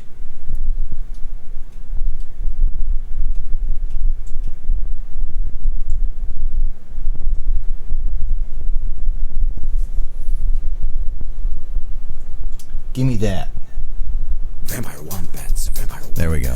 robot vampire wombats, vampire wombats, vampire wombats, robot vampire wombats, vampire wombats, vampire wombats, robot vampire wombats, vampire wombats, vampire wombats, robot vampire wombats, vampire wombats, vampire wombats, Robot vampire wombats. vampire wombats, vampire wombats, Robot vampire wombats. vampire wombats, vampire wombats, Robot vampire wombats. vampire wombats, vampire wombats. Robot vampire wombats. They don't want to hurt you, they're really quite friendly. Robot vampire wombats. Although they be undead, they're really quite friendly. When their batteries run low, they get kind of grouchy. Robot vampire wombats. Just give them some cow's blood and they'll be your best friend. Robot vampire wombats. Vampire wombats, vampire wombats, Robot vampire wombats. vampire wombats, vampire wombats. Robot vampire wombats. The first time I met one, I was in Poughkeepsie.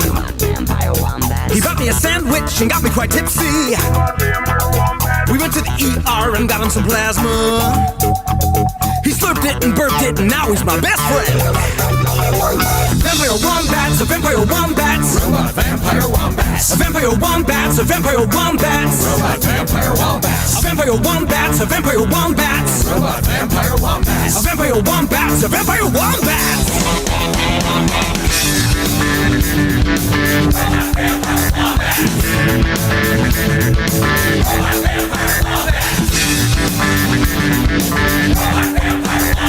Vampire wombats, vampire wombats.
vampire wombats. Robot vampire wombats. Vampire wombats. Vampire wombats. Vampire wombats.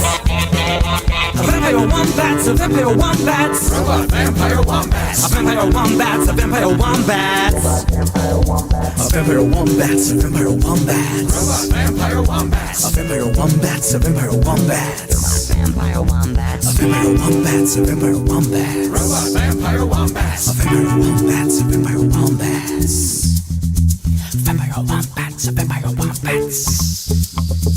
Vampire wombats. Vampire wombats. Vampire wombats. Vampire wombats. Vampire wombats. Vampire wombats. Vampire wombats. Robot vampire wombats.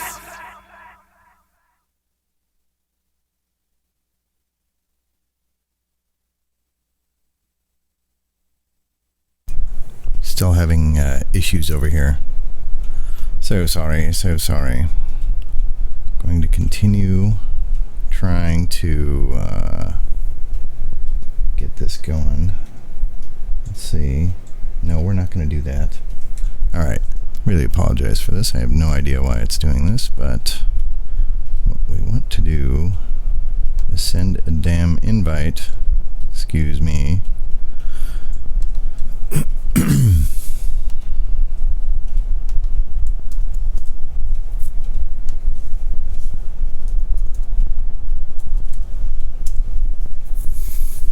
What a pain. And we were having such a great stream here as well. We'll see what happens. Yes, I'm sure he's fine. There we go. Let's close that. Should be.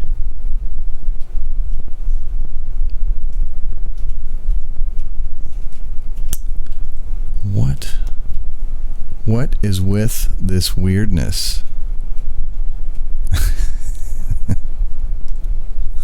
Alright, close that. Right. Right. Yeah, get out of there. What the damn hell? Damn it, Bobby. Need to use a little elbow grease. Now I'm just playing old tapes, doing random quotes that mean nothing. Testing. No audio still. What? It's not showing. Okay. Do you want to try leaving again? Oh man.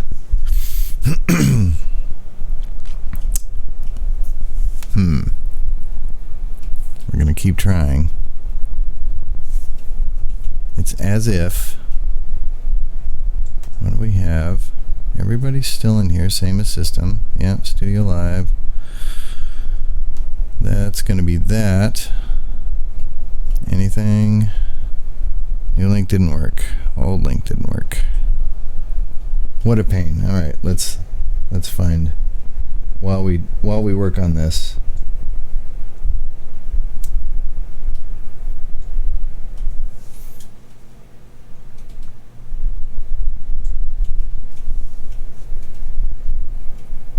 What a pain. Here we go. We'll do the Jelly Bean song for y'all.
had issues here with the,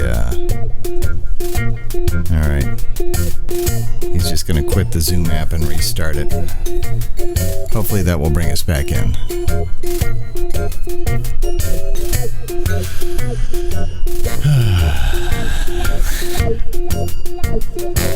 What the damn hell?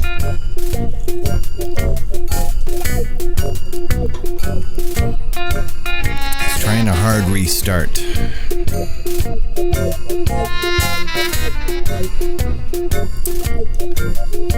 This is kinds of things that happen with all of our modern technology.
Yeah, we got a good chunk. Talk for a good hour and a half. You know Yeah, yeah. It's not ideal. They can hear you a little bit through the mic now. Oh, can they? Yeah, but just what I a was little hearing bit. was similar to that.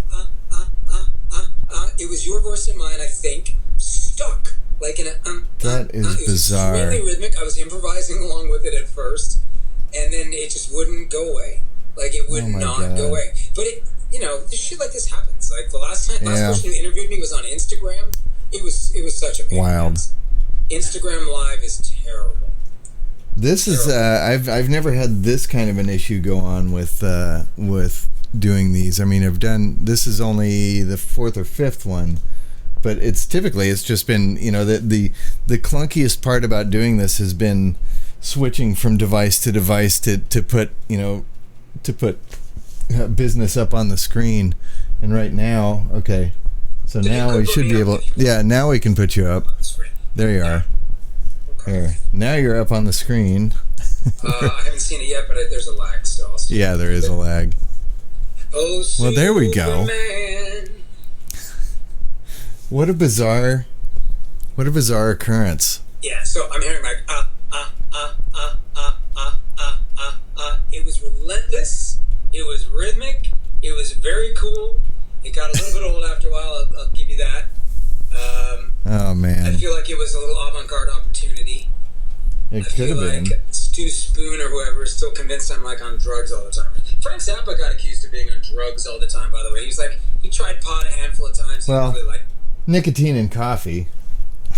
Yeah, exactly. I don't think that's what Stu Spoon thinks it is. No. I would just like to make it clear because this is important to me. Creativity, Stu Spoon and friends, and anyone who thinks anything weird must have drugs involved. Creativity. Well, I mean, I could quote Dali. I don't do drugs, I am drugs. Yeah. Creativity, when you embrace the randomness of the universe through your creativity, it may come across to some people as drug-like, but no drugs necessary. No drugs necessary. Yeah. Yeah, exactly. Creativity can come from sobriety, and a lack of creativity can come from drugs. And I'll just say this, in order to do your art in the real world, in any real way, it takes energy, it takes organization, it takes commitment. And when people have, I'm not saying drugs, but drug problems, that can really get in the way of that. Yeah. So anybody who's like, there were actually beboppers doing heroin in the 50s and 40s because Charlie Parker did it, and they were like, I need to do that to be Charlie Parker. And a lot of them just, their careers disappeared or stalled. You know what I mean? It's not, no, you don't need drugs to be creative, kids. Can they hear me? Yeah. I think so. It's so I'm not going to just let that little chat snark just go. I'm just gonna put this earphone back in just to make sure. But last time. Super, Mike. Hey, ladies and gentlemen, how about a hand for Mike for sticking it out on camera, dealing with the chaos of technology. God, technology. It's not the first time that I've had a miserable failure and just had to smile my way through it. But especially since the pandy that everybody's been very dependent on. Yeah. Technologies. People are used to it. They know shit happens. Yeah. You're watching a major newscast and someone's on Zoom on a major newscast and there's a problem like this is normal. Yeah. Maybe not to this extent, but it happens all the time. Well, every time one of these things happens, it does allow me to focus on, okay, what's the workaround for that? So now I'm going to be exploring, Discord video calls, and I was trying to pull up Skype, and then I pulled up Skype, and it's like, well, you need to log in. I'm like, okay, now I got to go on the search for the password for that, and I'm like, okay, that's not happening right now. Yeah, I know. Yeah, Skype. So, yeah. I haven't Skype in a long time. Zoom just kind of came in and took over. Yeah. Yeah, so if I had to use Skype, I don't even know. Boy, these fucking computers. I know. Ladies and gentlemen, the good thing about the apocalypse coming on, not that it's a given, not that you should just sit back and slack and let it, but if it does happen, at least all these machines will go away eventually. Yeah. And then we can go back to like sitting around a fire, singing to each other, hitting on things. Well, we might just get an electromagnetic pulse from the sun that'll just, wipe it all out. It'll set us back. It'll set us back a few hundred years. Please. But Please.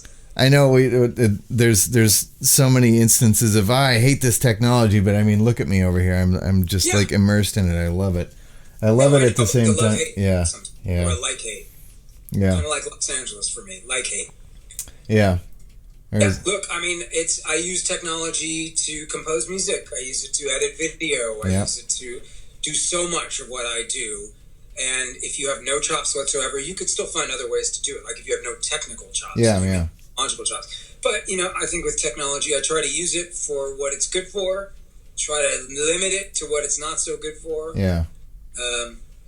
Whatever. Well, that reminds me just briefly of when Pink Floyd used to be accused of just resting on using electronics and effects. Like, well, you guys, you'd be nothing without all these toys, and it's, I can see the argument there, but I can also see just give anybody with no musical inclination, toys that make noise, and it's not going to end up being the same. It just right. Won't. Yeah, there's a lot of choices that go on.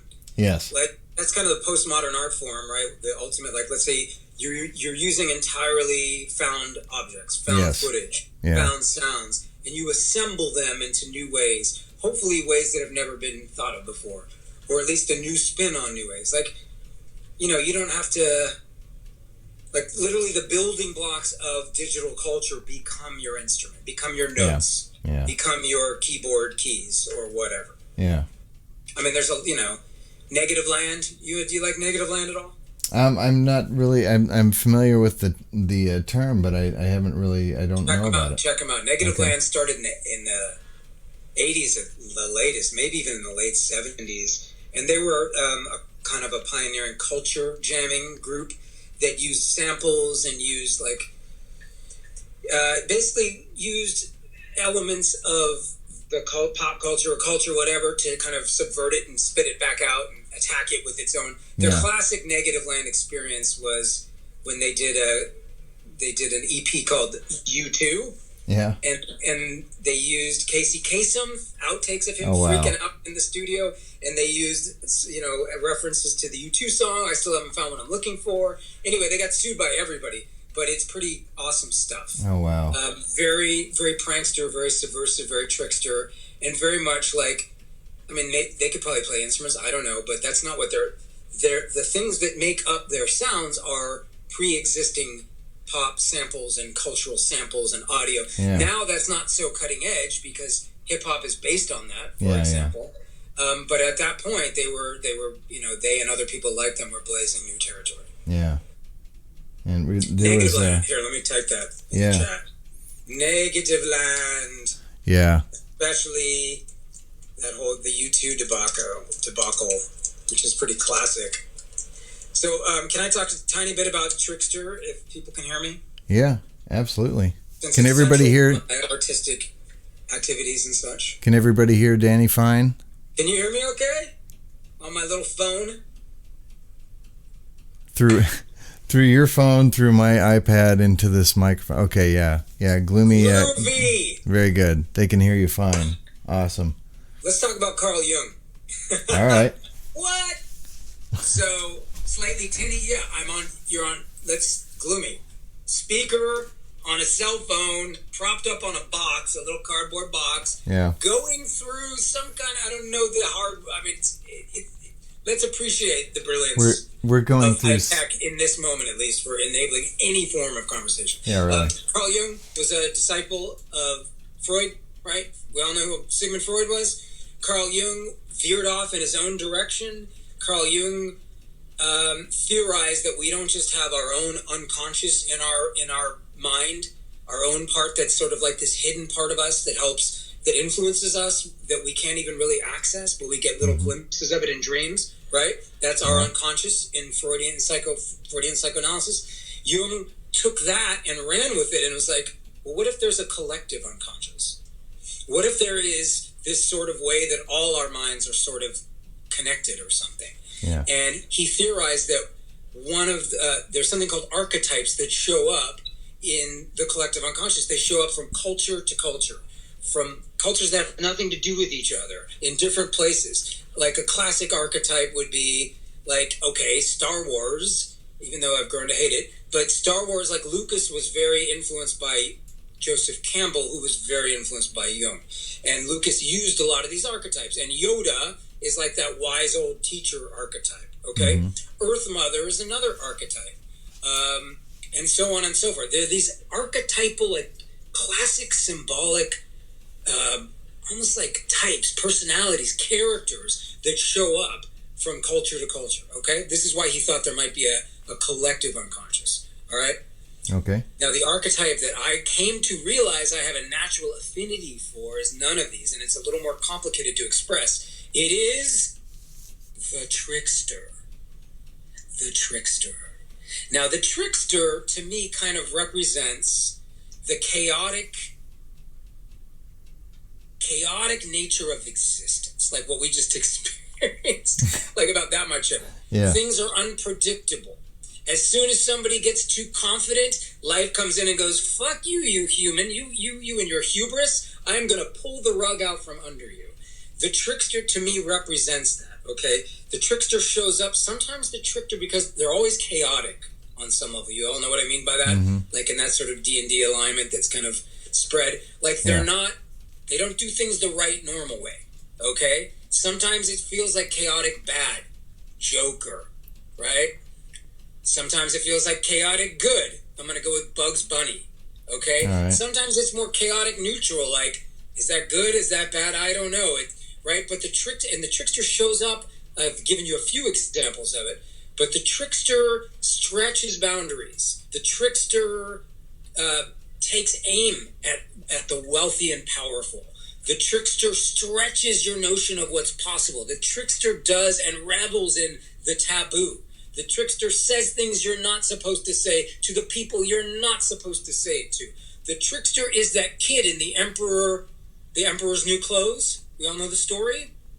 Yeah. The Emperor, like, they make this suit for, quote unquote, a suit for the Emperor that's no suit at all, and the Emperor goes out in public basically naked, thinking he's wearing a nice suit because he's delusional, and everybody who wants to play along, like, oh, nice suit, and they even see his new suit in some cases because they need to believe that he has a new suit, and who says, this is bullshit, he's naked? It's a kid. It's a child. It's a child with a fresh vision who is not beholden to the same kind of societal obligations that grown-ups tend to get sucked up into. That's a trickster right there. And Bugs Bunny fucking with some bigger, stronger, more powerful being and running circles around him, that's a trickster. And coyotes, often in a lot of Native American traditions, are tricksters, and so on, and so on, and so on. And it wasn't like, oh, I'm making very normal art, and oh, there's a trickster, I think I'll get weird now. For me, it was like that moment that I talked about earlier when you find there's like a sense of recognition. You find something and you're like, where have you been all my life? It resonates with you. So once I was aware of that, it allowed me to kind of more consciously work in little trickster references into what I'm doing sometimes, but always to keep it up, to know that plays a vital role in society, whether we realize it or not. The people who are willing to say what you're not supposed to, and for me, it's not for the sake of doing it, but to help everyone grow, to help maybe achieve some level of justice in an extremely unjust world, right? Not just, I'm going to shock people just to shock people, right? So there we go. That for me is like an essential part of how I view art, of how I view my role as an artist, what I'm supposed to be doing with my art. It doesn't mean I'm always going to try to push the boundaries every time, but that's kind of the core of what I see myself, of what I see my places in the world. I kind of feel like that's partly the difference between art and entertainment is, I feel like art has really something to say. You may have to dig for it. You may have to, be very thoughtful about deciding what that is that it's trying to say, but it's not just mindless entertainment. I mean, and there of course there are aspects of art in mindless entertainment too. So I mean, they're not mutually exclusive, but that the art that is the most striking and the most impactful is relevant in some way, and it has something to say that is going to make you think, further, whether it be, purely visual or purely, audio or a mixture of both. It's yeah. And sometimes when you see it, you're like, well, that feels like art and that feels like entertainment. Yeah. And something like entertainment can be very well crafted. There's often a lot of money that goes into like high-end entertainment, no doubt. It's just, I feel like if I had to sum up Hollywood, let's say, in a nutshell, I said from Hollywood, like literally like Hollywood, it feels like so much talent, so many resources, so much money, so much craft for such empty purposes so much of the time, Yeah. but not all the time. Yeah. And the stuff that creeps into me gives me hope. It's like someone found a way to say their subversive piece, to do their constructively subversive thing despite the odds. And like, okay, here's a great example. Joker is a Hollywood film. I think it's a great film. I think it's a great film that speaks volumes about this world we're in. Mm-hmm. It even uses a superhero, like, it turns it on its head. It subverts it. Have you seen the film, Mike?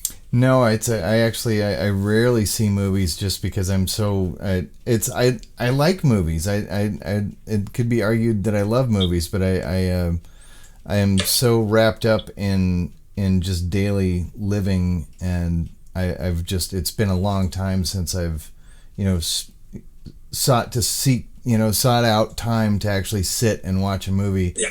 Yeah. But I will spend hours playing a video game when I need some kind of mindless entertainment. Like, yeah. I need to just wind down, and then I'm on GTA or something like that. Just blowing time. People don't. Yeah. Yeah. Check out Joker. I really recommend that is one that's on the that's like one that I want to see. I just haven't gotten around to it. I'm gonna say it's so subversive in the best ways. Like, I'm gonna take this superhero genre, which to me, like I want it to die. I'm so I'll see the occasional Black Panther or whatever, but I'm just over it. Like, please, can we do some new stories? Can we please be creative here? But it takes that and it turns it on its head, and it's about our world. It's not a piece of escapism. You'll enjoy watching it. I sure as shit did. It will move you. Yes, Mythical Society. Like, I would say it is an important film. People should see that film. And no, it does not give you easy answers, but it absolutely shines a light on reality. It also does something which is like, I'm going to make a superhero, quote unquote, film. Mm-hmm. Not only is the good guy who you never really see, but he's kind of the bad guy, and the bad guy's kind of the good guy. Mm-hmm. So literally turning it, like subverting it. Yeah. But also, I'm going to, aesthetically, it's not going to look like a superhero film. The real cinematic inspirations for it, in terms of cinematography and so on, and even the grit of it, it's more like, picture like Taxi Driver, mm-hmm. or Mean Streets, or it's that early mid 70s new Hollywood Scorsese. It's not just Scorsese, but that's what they were kind of playing off of. Yeah. Which were, it's a well-made film. It's got all that craft that a lot of those other ones do, but it's used, to me, for a very important constructive purpose. And that, to me, is sometimes the difference between a good film and a great film. I think Joker is a great film. I would. That is one that's been on my radar. Is like, I would definitely like to see that. The endless queue. I know. There's so many. My God. Yeah. It never quits. It never quits. And I have zero interest in the superhero movie genre, because it's like, the last time I was stuck on a plane flight, and they had one of the Avengers movies on, and I was like, all right, I'll watch that, I guess, and it was just vapid. I mean, it's I found that as enjoyable as watching.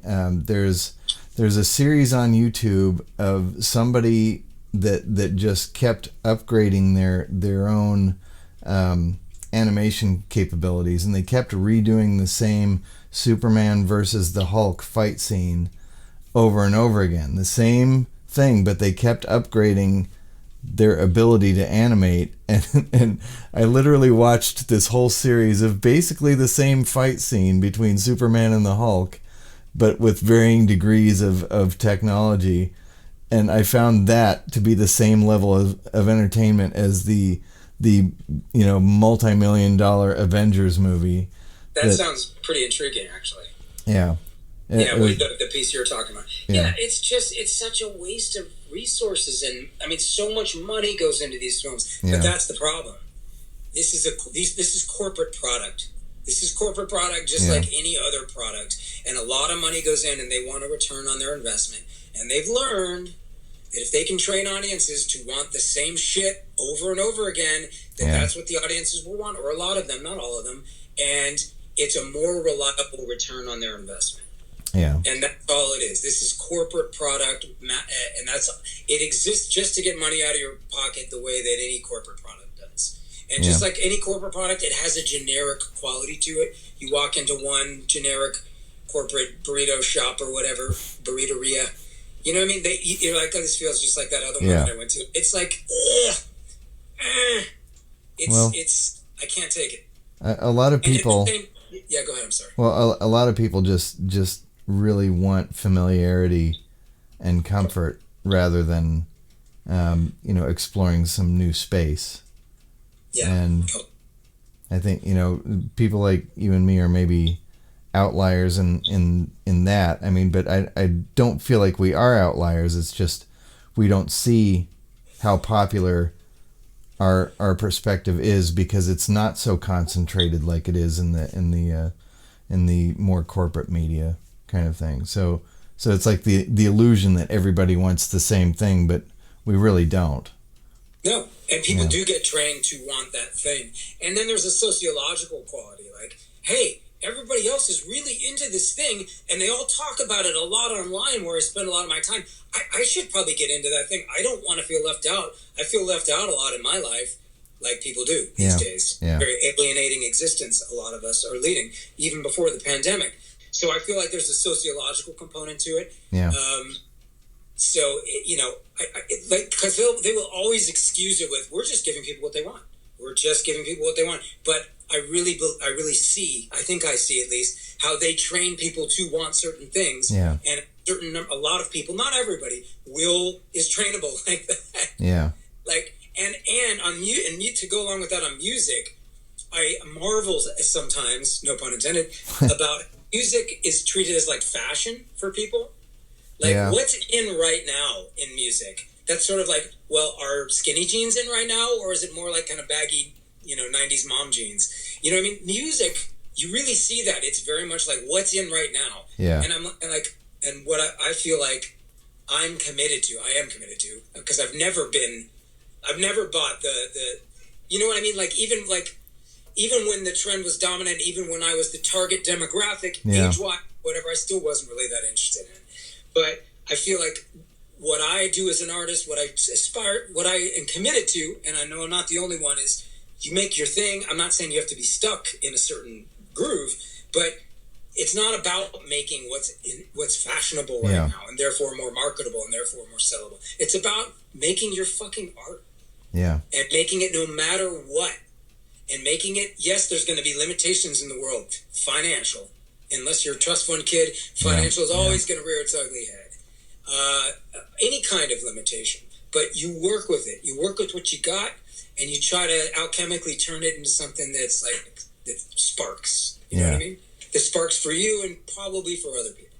Well, I feel like if you have something that is exciting enough for you, if you're creating something that is exciting for you, somebody else out there is going to have that same same reaction. And it's that when we try to make art for other people's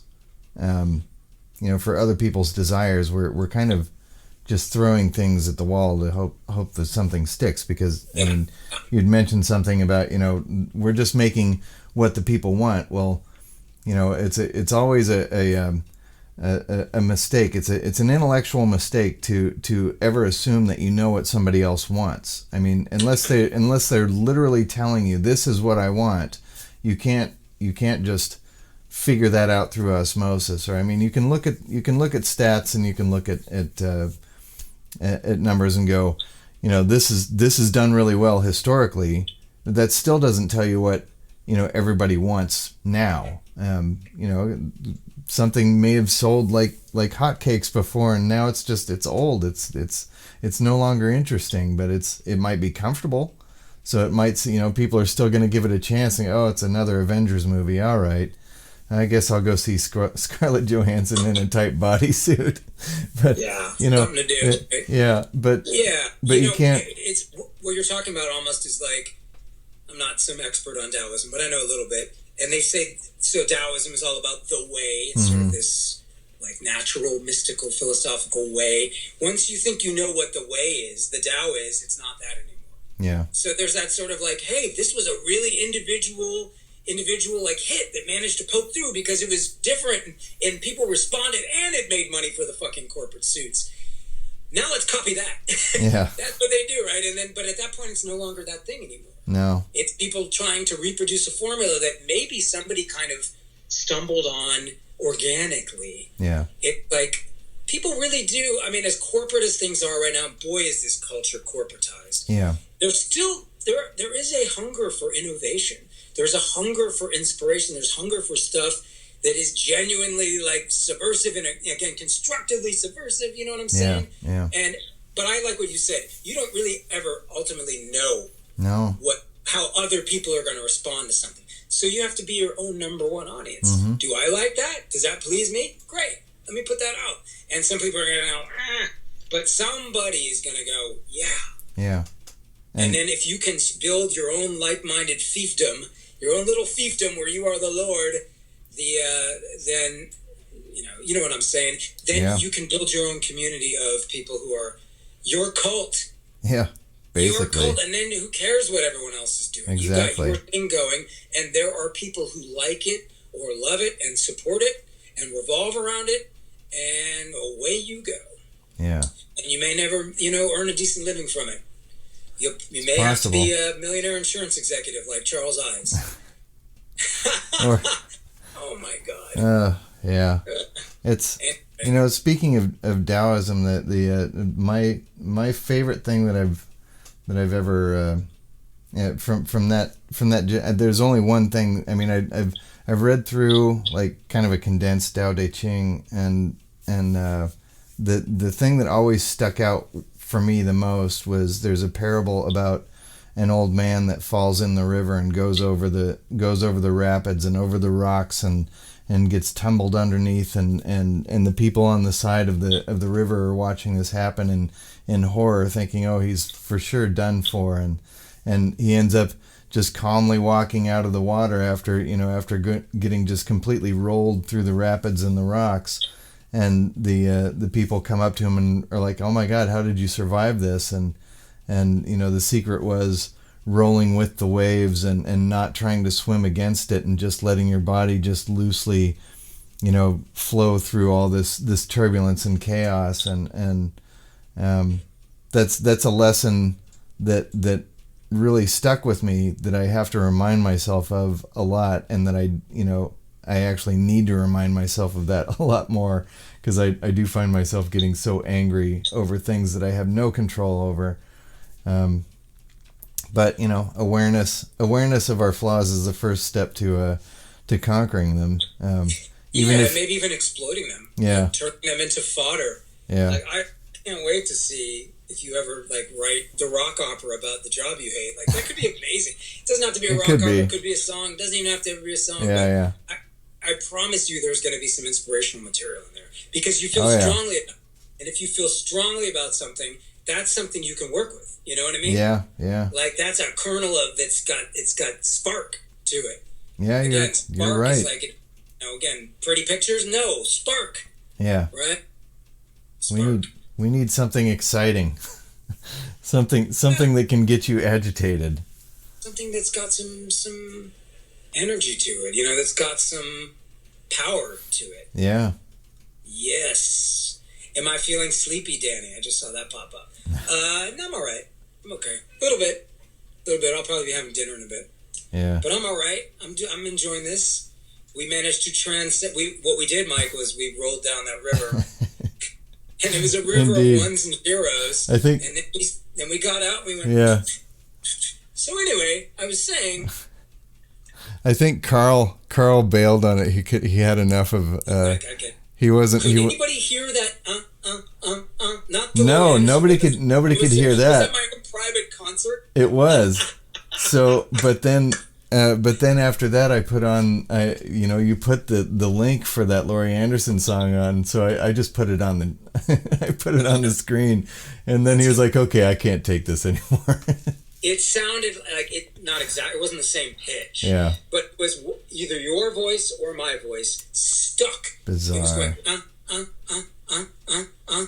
it was rhythmic, and I started improvising to it at first. Yeah. I don't know if anyone could hear me at that point. No, I couldn't hear. That was weird. I've never had that happen before. Yeah, I could see you, and I could see you were doing something, and you were still looked like you were having a good time. But I'm like, hey, I can't hear you.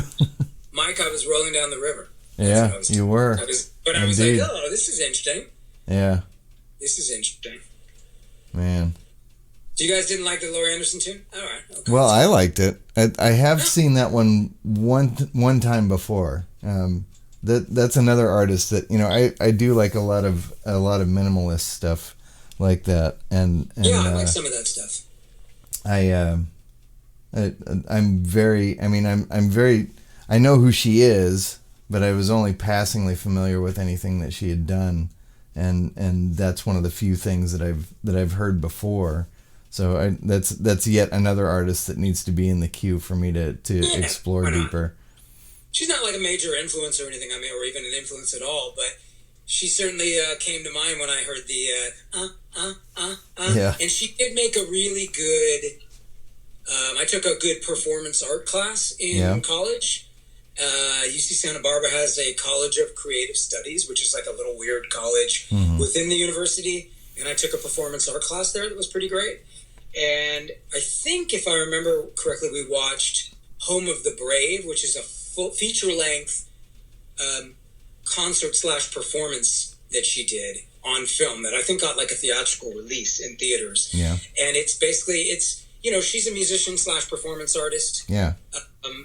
And some of it's very creative and enjoyable. Like, she does a monologue about ones and zeros, and I didn't even understand it when I first heard it because I didn't understand what she was referring to. Yeah. And when I did, that was kind of a nice, oh, that's what she meant. This is digital technology she's talking Yeah. about. Yeah, she's interesting. Not like a major influence. But again, Zoom apparently loves her. Or maybe it was Twitch, because all it wanted to do was like play its version of her music there in my head for minutes. Tens of minutes. Oh my God.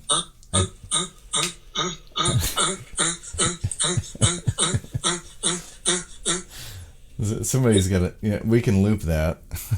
I recorded it on my phone. I can't play it for now, but so yeah, just so that person doesn't think I'm on drugs. Sober as a preacher, my man. Yeah. I say. Dang it. You are healed. Oh man. I mean, I'm not a I'm not like let me rephrase that. I'm not under the influence of anything right now except maybe a little bit of sleep deprivation and creativity. That's what I'm on right now. Yeah. I'm not someone who's like, no, I don't do it. No, I do like whiskey, and I'll have it every now and then. It's a real treat for me. There's nothing wrong with being, just generally not into, mind altering at all. I agree that it serves its purpose, as long as it doesn't kill you or damage you on some level. As long as it's only like enjoyable for you and a positive thing. Okay. Yeah. And here I am again. So I know that Myth is like 15 or something. Here I am like corrupting minors on the internet. This is not good. Don't do that. I grew up in the middle of Wyoming, and shit. Wow. There was just, there was nothing to do if you're a kid in the wintertime. So, and when I was a kid, everybody smoked cigarettes, so it was like inevitable that I was going to try it. And of course I ended up getting hooked. I ended up getting hooked on cigarettes. I started drinking when I was like 13 years old. Right. And by the time I was 18, I had to be like, I better make sure that I'm the one in control here and not that. Right. And so I stopped drinking completely for a few years. And it was to the point where when I finally decided it was all right for me to have a beer, the people around me were like freaking out, like, "Oh no, what are you doing?" Like, it's all right, man. Don't worry. It's alcohol is like one of the worst drugs out there, and it's is. Never been illegal in the United States except during Prohibition. Yeah, century or so ago. It's like some of us are lucky we're not addictive. I think anybody can become that. These are addictive substances. But Indeed. Some of us are way more likely to be hooked on stuff than others of us. You know, Oh, I feel yeah. fortunate Yeah. in that respect. I've never, you know, it's something I can enjoy when I want to and put it away. It's not something that damages my life, you know. So if you are one of those people that is susceptible, you be careful, okay? Yeah. You be careful. It's, Life is too important to piss it away on some substance. and life's too short to let things get in your way of you know what you're to rob you of your potential. It's you know, a lot of us seek to escape in ways that just are more numbing than growing. And Right. You know. Right. It's Art is a nice form of quote escape that again doesn't have to be escapist, but it's something that can really take you over, and you can have. I mean, it's altering. You know what I mean? Like to me, there's a link between dreaming and art. The surrealists were explicit about that. Yeah. They were really all about like open the window to your unconscious, and no matter how fucked up it is, let it out. Yeah. Right. Throw off your super ego, which is that part of you that's like a critic and authority, and no, that's bad, and no, you're wrong, and no, that's sin, and blah. Throw it off. Yeah. Like Louis Buñuel is one of my favorite filmmakers, total surrealist. His work's all over the place. But Louis Buñuel said something in his autobiography, I think it was, something along the lines of the imagination. I learned along the way that my imagination is innocent and it's mine, and to let it run free. Yeah. To let that unconscious express itself. And that's the essence of surrealism, but to me that's the essence of creativity. It's you're dreaming when you're awake. Yeah. And what's more kind of like mind altering than that? You're dreaming when you're awake. Yeah. You're envisioning new worlds, right? You're envisioning this world in a new form. You're whatever. There's an infinite variety of ideas. There's an infinite palette of time signatures and aesthetic choices. You can combine things in your way. It may not be something that nobody's ever seen, but maybe that combination is unique, literally unique, one of a kind. Yeah. One of a kind. I think everyone really kind of has that capacity when they listen to their inner voices a little bit more, when they let their unconscious run a little more wild, when they stop trying to be like everybody else and listen to their inner voices. Yeah. Even if they're the shitty inner voices. I'm not saying do what they tell you, especially if they tell you to jump off a balcony, don't do it. Yeah. But anyways, use that stuff. That's yours. And it's going to come out a little different than it would for someone else. It'll look, feel, smell, whatever, a little different. Like, respect that. Respect that. Yeah. I don't know how long it's been or when it was first coined, but the term imposter syndrome, I don't know how long that's been used in we all deal with that to some scholarly circles, but it's, something that, as somebody trying to do anything in an artistic way, I've definitely suffered that, the whole time that I've been pursuing music. But I think everybody is kind of, in reference to what you were just talking about just being in the moment and letting your imagination run wild. We all have this tendency to go, nobody wants to hear that, or nobody wants to see that, or this is just, I need to keep that in my head because that, people are going to think it's crazy or something. Well, they're going to think I'm weird or on drugs or what. Yeah, exactly. Yeah. But this is, we have such a unique opportunity to even be in a moment where we can literally imagine anything, and we often take for granted just the act of being conscious is being alive. I know, just like, what is this weird trip? Here we are seeing so absurd. Life is so inherently absurd. What the fuck am I doing here? Wait, what? Like, that is one thing that psychedelics will do for people sometimes, is kind of pick them up and put them slightly in a slightly different place where suddenly the thing that seems that you never thought about, suddenly it looks appropriately strange to you when you realize how inherently arbitrary and random it is. Yeah. We have that experience that you don't need drugs for that. We've all had this. You look at a word that you've looked at a million times and it looks wrong. Yeah. To me, that's a related concept. The normal, suddenly you're seeing it for what it is. It's random. It's arbitrary. It's bizarre. And play with that. That's gold, man. That's surrealist Dada art. Forget even surrealism and Dada. That's creative gold to me. Right?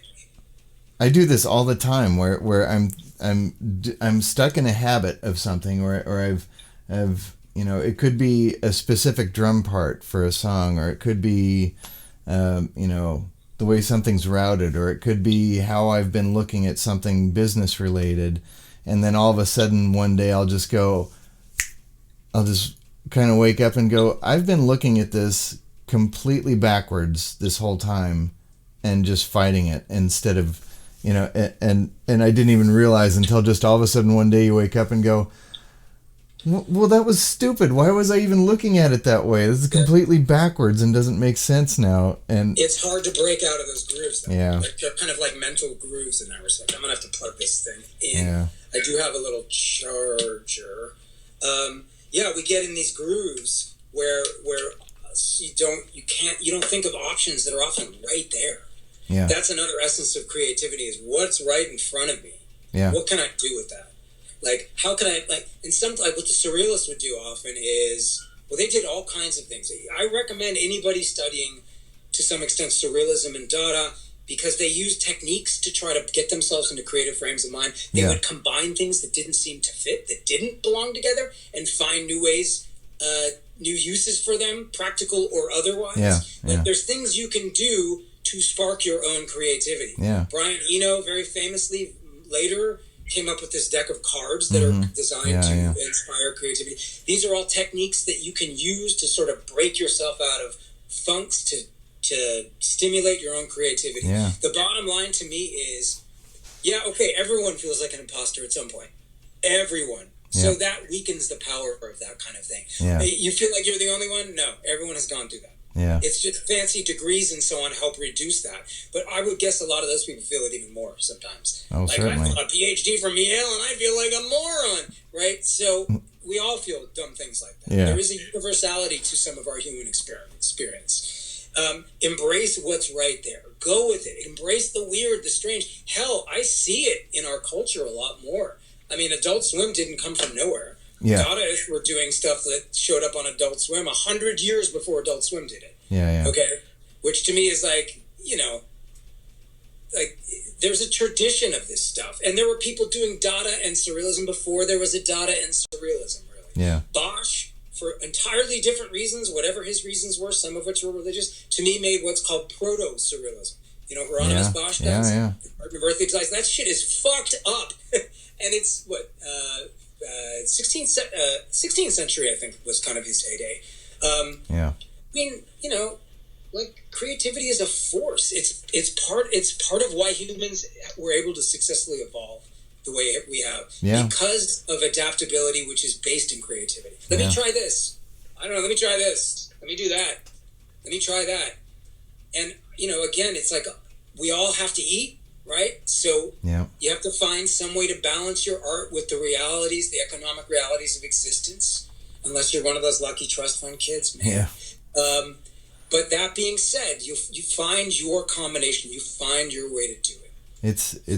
And it's not, I mean, if you're it's arguable that if you're in the position where you're one of those trust fund kids or you've just you've never had to worry about those things. Where does the passion come from? I'm not saying it can't. It could be. I'm not saying that it can't come from places if you don't experience pain or difficulties. But then the question of motivation happens. Like where do you find the motivation to create if you don't have to worry about it to survive or to eat?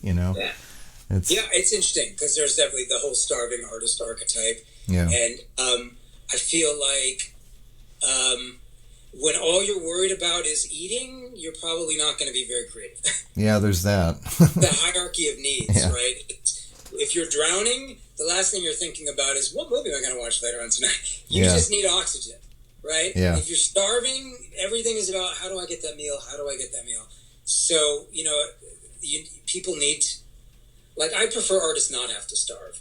That being said, sometimes it's a line from Barfly, which that Charles Bukowski wrote. Yeah. It's semi-autobiographical. God, I didn't even realize that that was from him. I He wrote I the did screenplay. I related. His alter ego, Henry Chinaski, is the name of the protagonist. But there's this line that Mickey Rourke says. He's like, so this wealthy woman falls for him and wants to bring him into her wealthy existence and be his patron and all. He's like, baby, it's a cage with golden bars.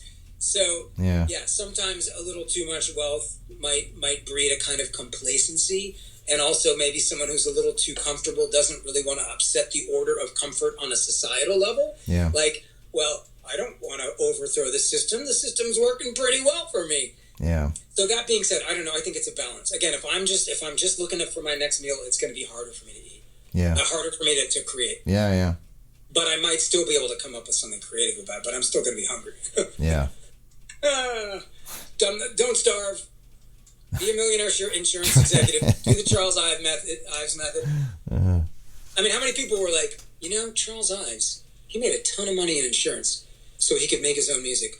I'm going to do that. And then they just failed in the insurance biz. They just never got anywhere. And they're like, oh, fuck, man. I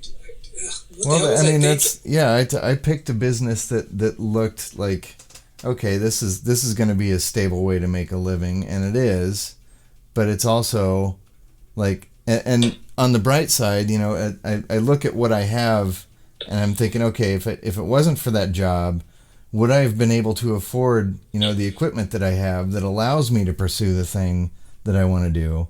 So I mean, there is a brighter side to it, but ultimately, I feel like I've taken this major detour, and I'm now like trying to swim my way out of it. But look at the cool shit you're doing. You're finding a way. You're finding a way to do it. We're finding a way. One more piece of advice for the kids at home.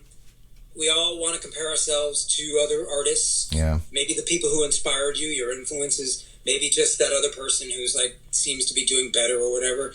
Just try to redirect yourself from that, because you will always find someone who is doing it the way you wish you could do it in terms of like quote success or whatever like that. You know what I mean? Like, if you can shut those voices off, or at least distract yourself into not focusing on other artists, right? You'll be a lot happier. Like you have your creativity, you have your situation, you have your inspirations, right? You have your work, and they have theirs, and they're probably looking at other people and going, I really wish I had that career. You know what I mean? It's a trap of unhappiness that you can dwell in forever if that's what you choose to do.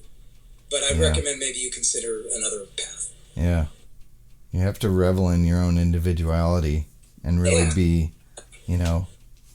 yourself, and not apologize for being yourself, as long as you're not being a jerk. It's like, and if you're a jerk, maybe use it. Yeah. I mean, that's one of the cool things about art. You get to do things in art that you wouldn't do in real life. You get to indulge that id, or whatever. It's just pretend. Yeah. And look at kids too. Kids pretend. Like, you don't have to tell kids to go pretend.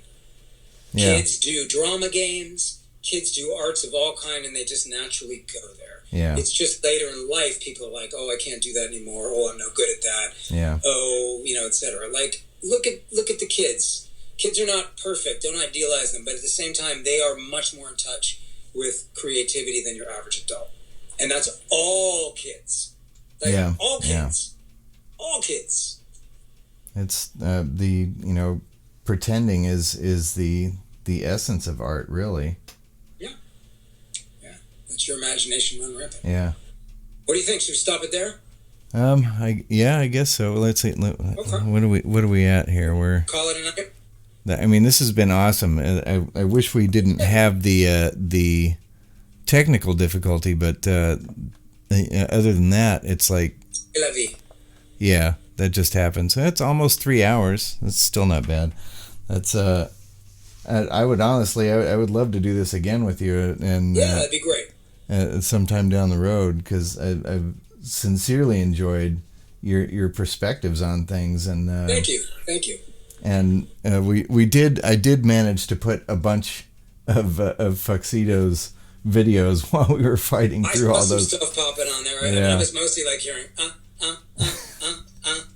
which added a nice layer to whatever I was seeing on the Yeah, we're getting very good.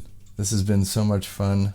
A very much needed fun moment. Very nice, gloomy TK. All right. Thanks to you all. Sorry that I guess I could have really done a little more chat, but yeah, I'm like, it's well, every time I do this, I'm learning things about the flow of it, and obviously, like in this case, that what happens if the very first one I did, I had my interviewee was here in the room with me, and I had one screen, I had two screens mirroring the chat, so he could read the chat, I could read the chat, and we could both it was all in the same room, and so that, ideally, if everybody can see the chat like right there, it's a lot easier. Right now I've got chat on a very tiny screen, and then over there, and so yeah. All right. One problem at a time, and yeah, very good. And listen, watch, read, etc. Stuff you've never done before. I want everyone to do that. That's your homework. Yeah. For next time, like something that's like, maybe it's that thing you're like you've always been curious about. Maybe it's something you've never heard of and you just stumble onto it. I found a great book from a writer who very very much influenced me because I liked how the cover looked, and I was in a friend's used bookstore.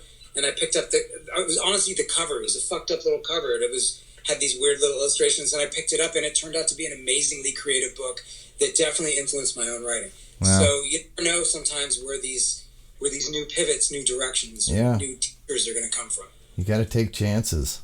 Yeah, try it out. What the fuck? You only live once, as far as we know. Yeah. Very good.